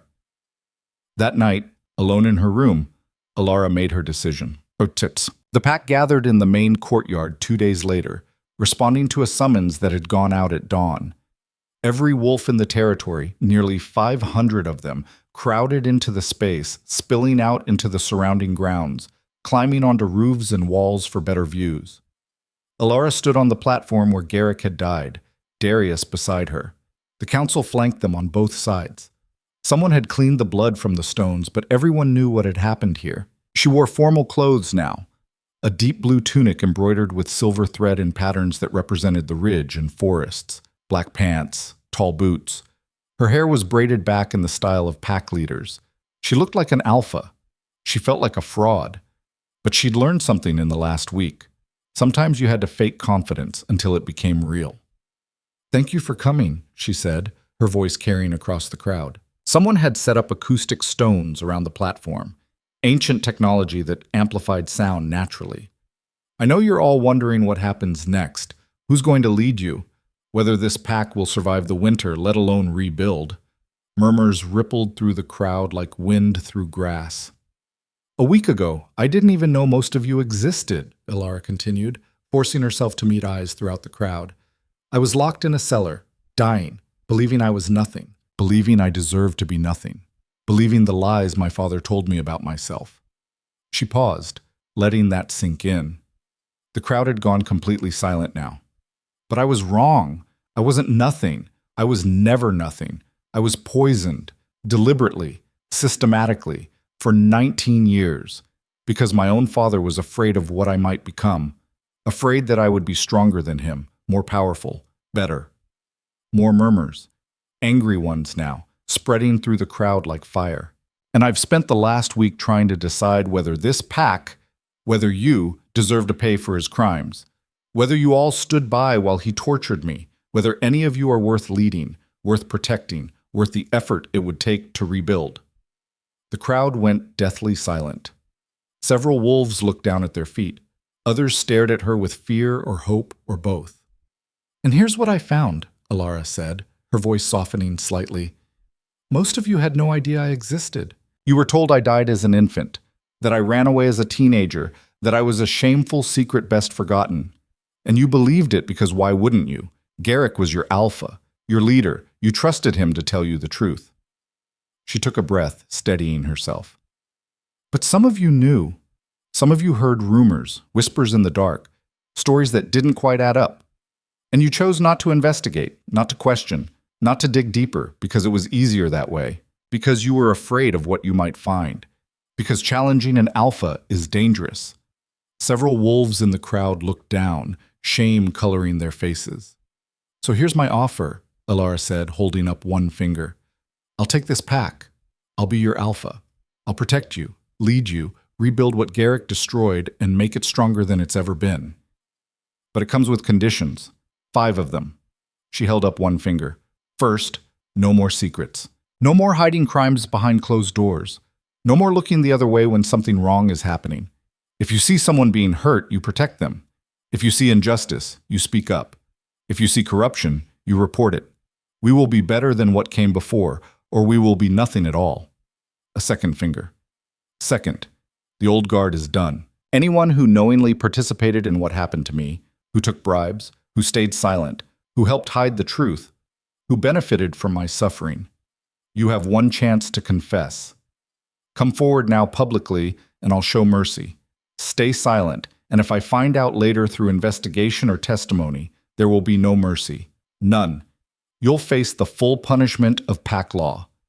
A ripple of fear and urgent muttering spread through the crowd like a wave. Several wolves stepped forward hesitantly, their faces pale. Then more. Then dozens. They knelt in front of the platform, heads bowed, some crying, others stone-faced with resignation. Elara looked at them. Guards she recognized from outside her cell, servants who'd prepared her meager food, even a few council members she hadn't known were involved. "You'll be stripped of all rank and privileges," she said clearly. "Reassigned to the hardest, most dangerous positions in the pack. Border patrol in the depths of winter, deep forest scouting in rogue territory. The work no one wants, the positions with the highest casualty rates. And you'll do it for a year minimum. If you survive, if you prove yourselves through service and sacrifice, you'll be allowed back into regular pack life. But you'll never hold positions of authority again. Ever." She paused, letting that sink in. "Or you can leave. Right now. Exile yourselves. Take your families if they'll go with you. Find another pack, another territory, another life. Your choice. But you have 30 seconds to decide." Most stayed kneeling in the snow, accepting their punishment. A few stood and walked away, disappearing into the crowd and then beyond the territory boundaries. "Third condition," Elara said, holding up a third finger. "I'm not doing this alone. I'm young, inexperienced. I don't know everything about leading a pack, managing resources, or navigating the politics between territories. So I'm forming a new council. Not just high-ranking wolves, but representatives from all levels. Warriors, hunters, healers, farmers, craftsmen, even the Omega ranks. Everyone gets a voice. Everyone gets heard. Decisions will be made together, transparently, with input from those they affect." This caused surprised murmuring. Pack councils were traditionally composed only of high-ranking wolves, the elite. Opening it to lower ranks was unprecedented. "Fourth," Elara continued, "I won't be the alpha who rules by fear. I've lived under that kind of leadership, and it's poison. It destroys from within. I will be strong, I will be fair, and I will be honest, even when the truth is hard. But I will also listen, learn, grow, admit when I'm wrong, and I expect the same from all of you. We grow together or we fall apart." She held up her 5th finger. "And finally, this pack will never again tolerate the abuse of the powerless. Never again will someone suffer in silence while others look away. We protect our weakest members, not prey on them. We lift each other up, not tear each other down. That's not weakness, that's strength. Real strength." She looked out across the crowd, meeting as many eyes as she could. This is your choice. Follow me and we build something better. Something worth being proud of. Something that future generations will look back on and say, that's when everything changed. Or leave and find another pack, another leader, another way. No judgment either way. No punishment for choosing differently. But choose now, and choose knowing exactly what I'm offering. Silence stretched across the courtyard like a held breath. Then slowly, one wolf dropped to their knees in the traditional gesture of submission and loyalty. Then another. Then dozens. Then hundreds. The entire pack knelt, heads bowed not in fear, but in respect, in hope, in the desperate desire for something better than what they'd had. Elara felt something crack open in her chest, not pain, but something warm and overwhelming and terrifying in its intensity. Acceptance, belonging, purpose. Then rise, she said, her voice thick with emotion she didn't try to hide. Rise as members of a new Black Hollow Ridge. Rise as wolves who choose honor over fear, truth over comfort, unity over division. Rise as my pack. They rose as one, and the howls that followed shook the very foundations of the earth, echoing off the mountains, carrying across the snow-covered wilderness. A declaration, a promise, a new beginning. Cheto. The formal alpha ceremony took place that night under the full moon, in the sacred grove on the ridge's highest point. Elara stood in the center of a circle marked with ancient stones, wearing traditional ceremonial robes, white and silver, symbols of new beginnings and the moon's blessing. The fabric was old, passed down through generations, smelling of cedar and sage. The entire pack surrounded the circle, hundreds of wolves creating a living boundary. Darius performed the ritual himself, as was his right as king. He wore his own ceremonial robes, black and gold, his face solemn. "Do you swear to protect this pack with your life?" he asked, his voice formal and resonant, carrying the weight of tradition. "I swear," Elara said clearly. "Do you swear to lead with wisdom, strength, and compassion?" "I swear." "Do you swear to uphold the laws of the realm and the traditions of your people?" "I swear." "Do you swear to put the pack's well-being above your own desires?" "I swear." "Do you swear to seek counsel when uncertain and show mercy when justice allows?" "I swear." Darius drew a ceremonial blade, silver and ancient, inscribed with runes in a language older than memory, passed down through generations of kings. He cut his palm first, blood welling dark against his skin. Then he cut hers. They clasped hands, blood mixing, and Elara gasped as power surged through her like lightning, like wildfire, like a wave crashing over her head. The pack bond snapped into place one by one, 500 connections forming in an instant, each one a thread of awareness, emotion, location, strength. She could feel them all, every wolf in her territory, their hopes, their fears, their desperate desire for stability. It was overwhelming. It was terrifying. It was right. "Then by the power vested in me as Alpha King," Darius said, his voice carrying across the grove, "I recognize you as Alpha Elara Voss of Black Hollow Ridge. May your reign bring prosperity and peace. May your strength protect the weak. May your wisdom guide the lost. May your compassion heal the broken."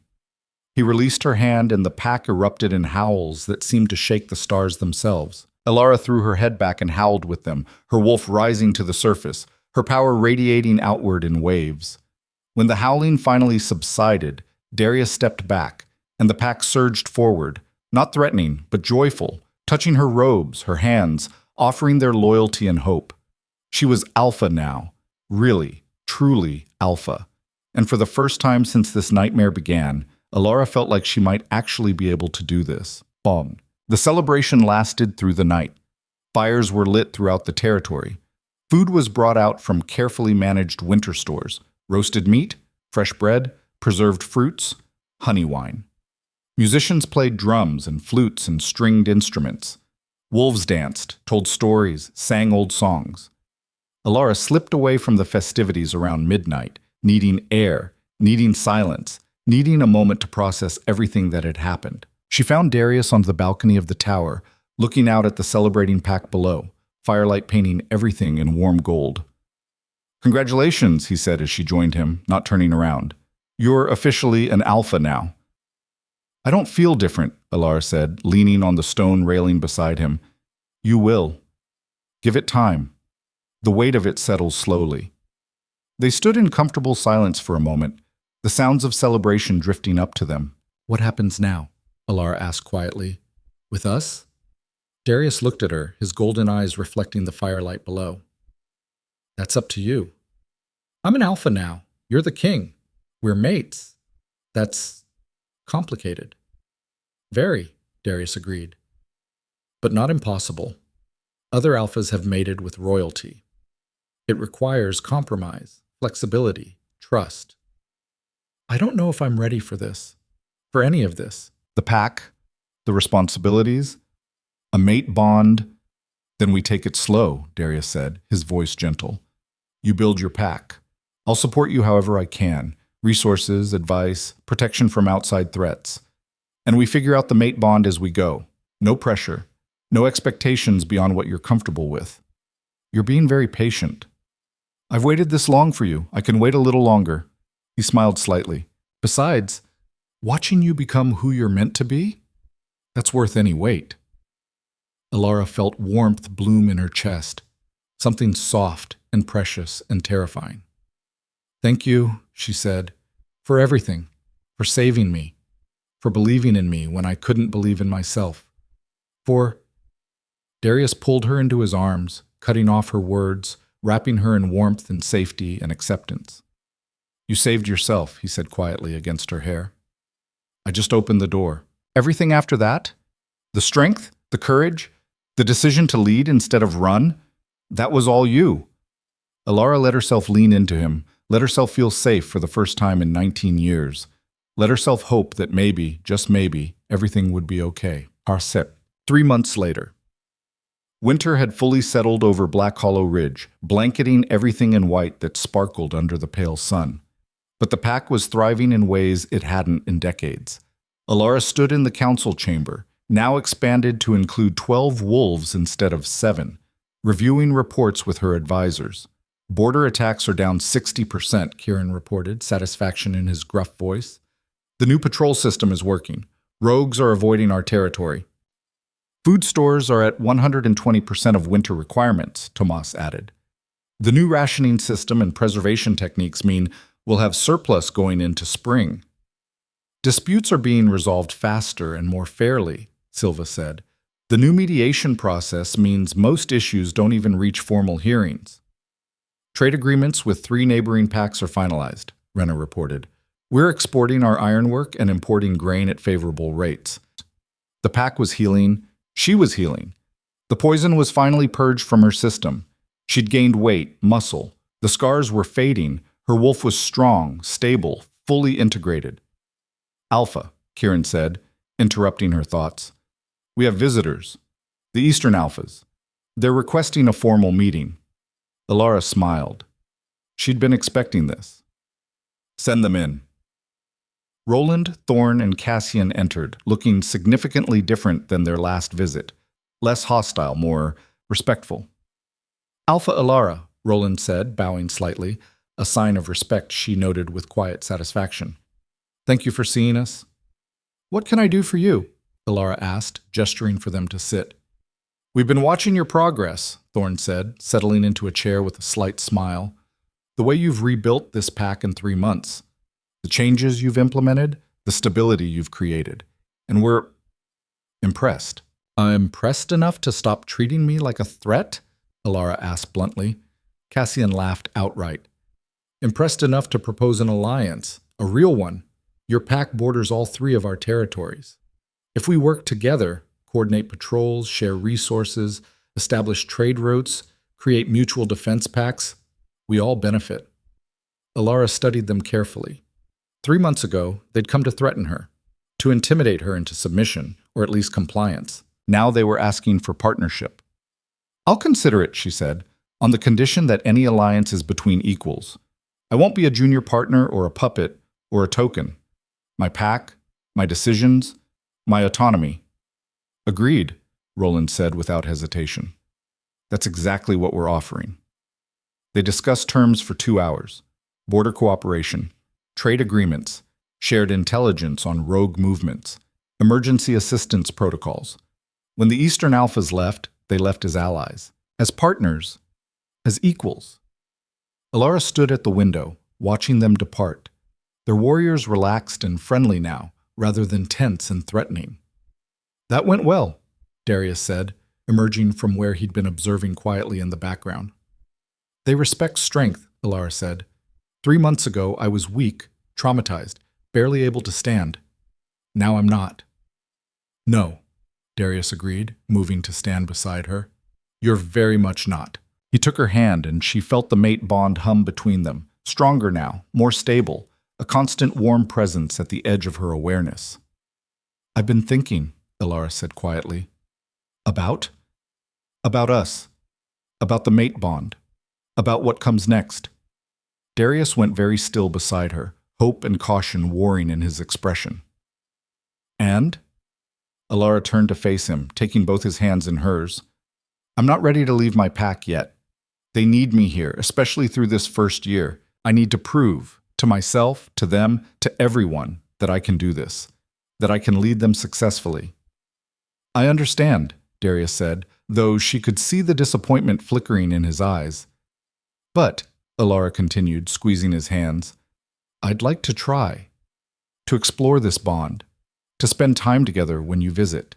To see where it leads, where we lead. If you're willing to be patient a little longer."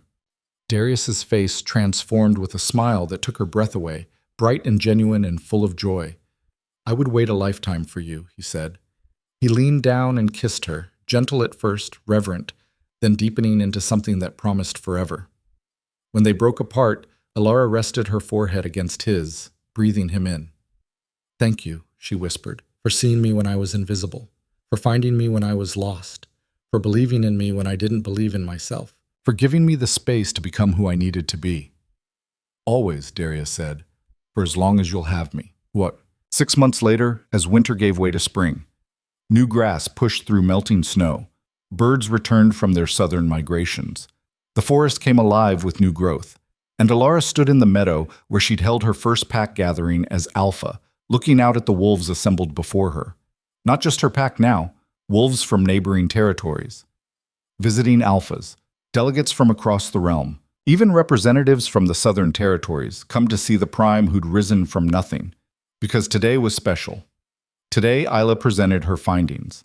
The healer stood on a small platform, her face lined with exhaustion but her eyes bright with purpose and something like redemption. "After 8 months of research," she said, her voice carrying across the meadow, "working day and night, I've developed an antidote. It's not perfect. It can't undo all this damage caused by long-term poisoning, but it can reverse the suppression, allow dormant wolves to finally shift, give back what was stolen by cruelty and fear." Murmurs of excitement rippled through the crowd. "We've tested it on 7 subjects so far," Isla continued, "all successful. All shifted for the first time after years, some after decades, of believing they were wolfless, believing they were broken, believing they were less than." She looked directly at Elara, tears shining in her eyes. "This is because of Alpha Elara. Her survival, her strength, her decision to channel her pain into purpose rather than revenge. Her choice to make me work toward redemption rather than simply punishing me. She made this possible. She made all of this possible." The crowd erupted in howls of approval, celebration, hope. Elara felt tears prick her eyes but didn't bother blinking them back this time. Let them see. Let them know she was still human beneath the power. After the presentation, after the celebration, after everyone had left and the sun began to set, Elara walked alone to the place she'd avoided for months. The cellar. The door had been left open permanently now, the lock removed. The chains melted down and forged into something new. A memorial statue in the courtyard, depicting a wolf breaking free of bonds, reaching toward the sky. Elara descended the stairs slowly, her footsteps echoing in the stone passage. The cell was empty now, clean. The walls had been scrubbed of blood and filth. Fresh air circulated through vents that had been installed. Someone had even placed flowers on the floor where she used to sleep. Fresh wildflowers, replaced weekly. But the memories remained.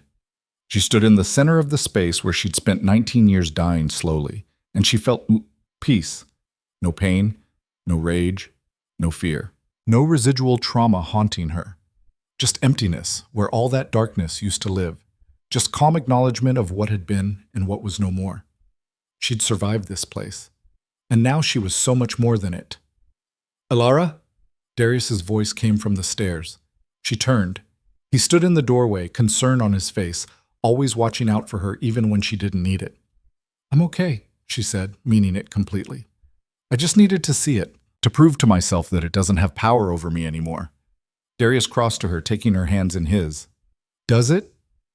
"No," Elara said, and felt the truth of it settle into her bones like bedrock. "I'm free. Really, truly free. Not just physically, but in every way that matters." They walked out together, leaving the cellar behind, leaving the past behind. Above them, the sun was setting, painting the sky in shades of gold and crimson and purple. A new day would come tomorrow, and Elara would face it not as a victim, not as a survivor, but as what she'd always been meant to be. A leader, a prime, a queen. Not because of what had been done to her, but because of what she'd done despite it. She'd taken the darkest chapter of her life and turned it into light. She'd taken her pain and forged it into purpose. She'd taken everything they tried to make her, nothing, worthless, broken, cursed, and proven them all catastrophically wrong. And standing there hand in hand with her mate, looking out at the territory she'd rebuilt from ashes, Elara realized something profound. She wasn't just surviving anymore. She was living, really living, for the first time in her entire life, because the ones who endure the harshest darkness don't just survive. They rise. They transform. They rewrite the world in their own image. And Elara Voss, Alpha of Black Hollow Ridge, mate to the king, had only just begun to write her story. The real story. The one she chose for herself. The one where the girl who was supposed to die in the dark became the light that guided hundreds home. And it was going to be magnificent.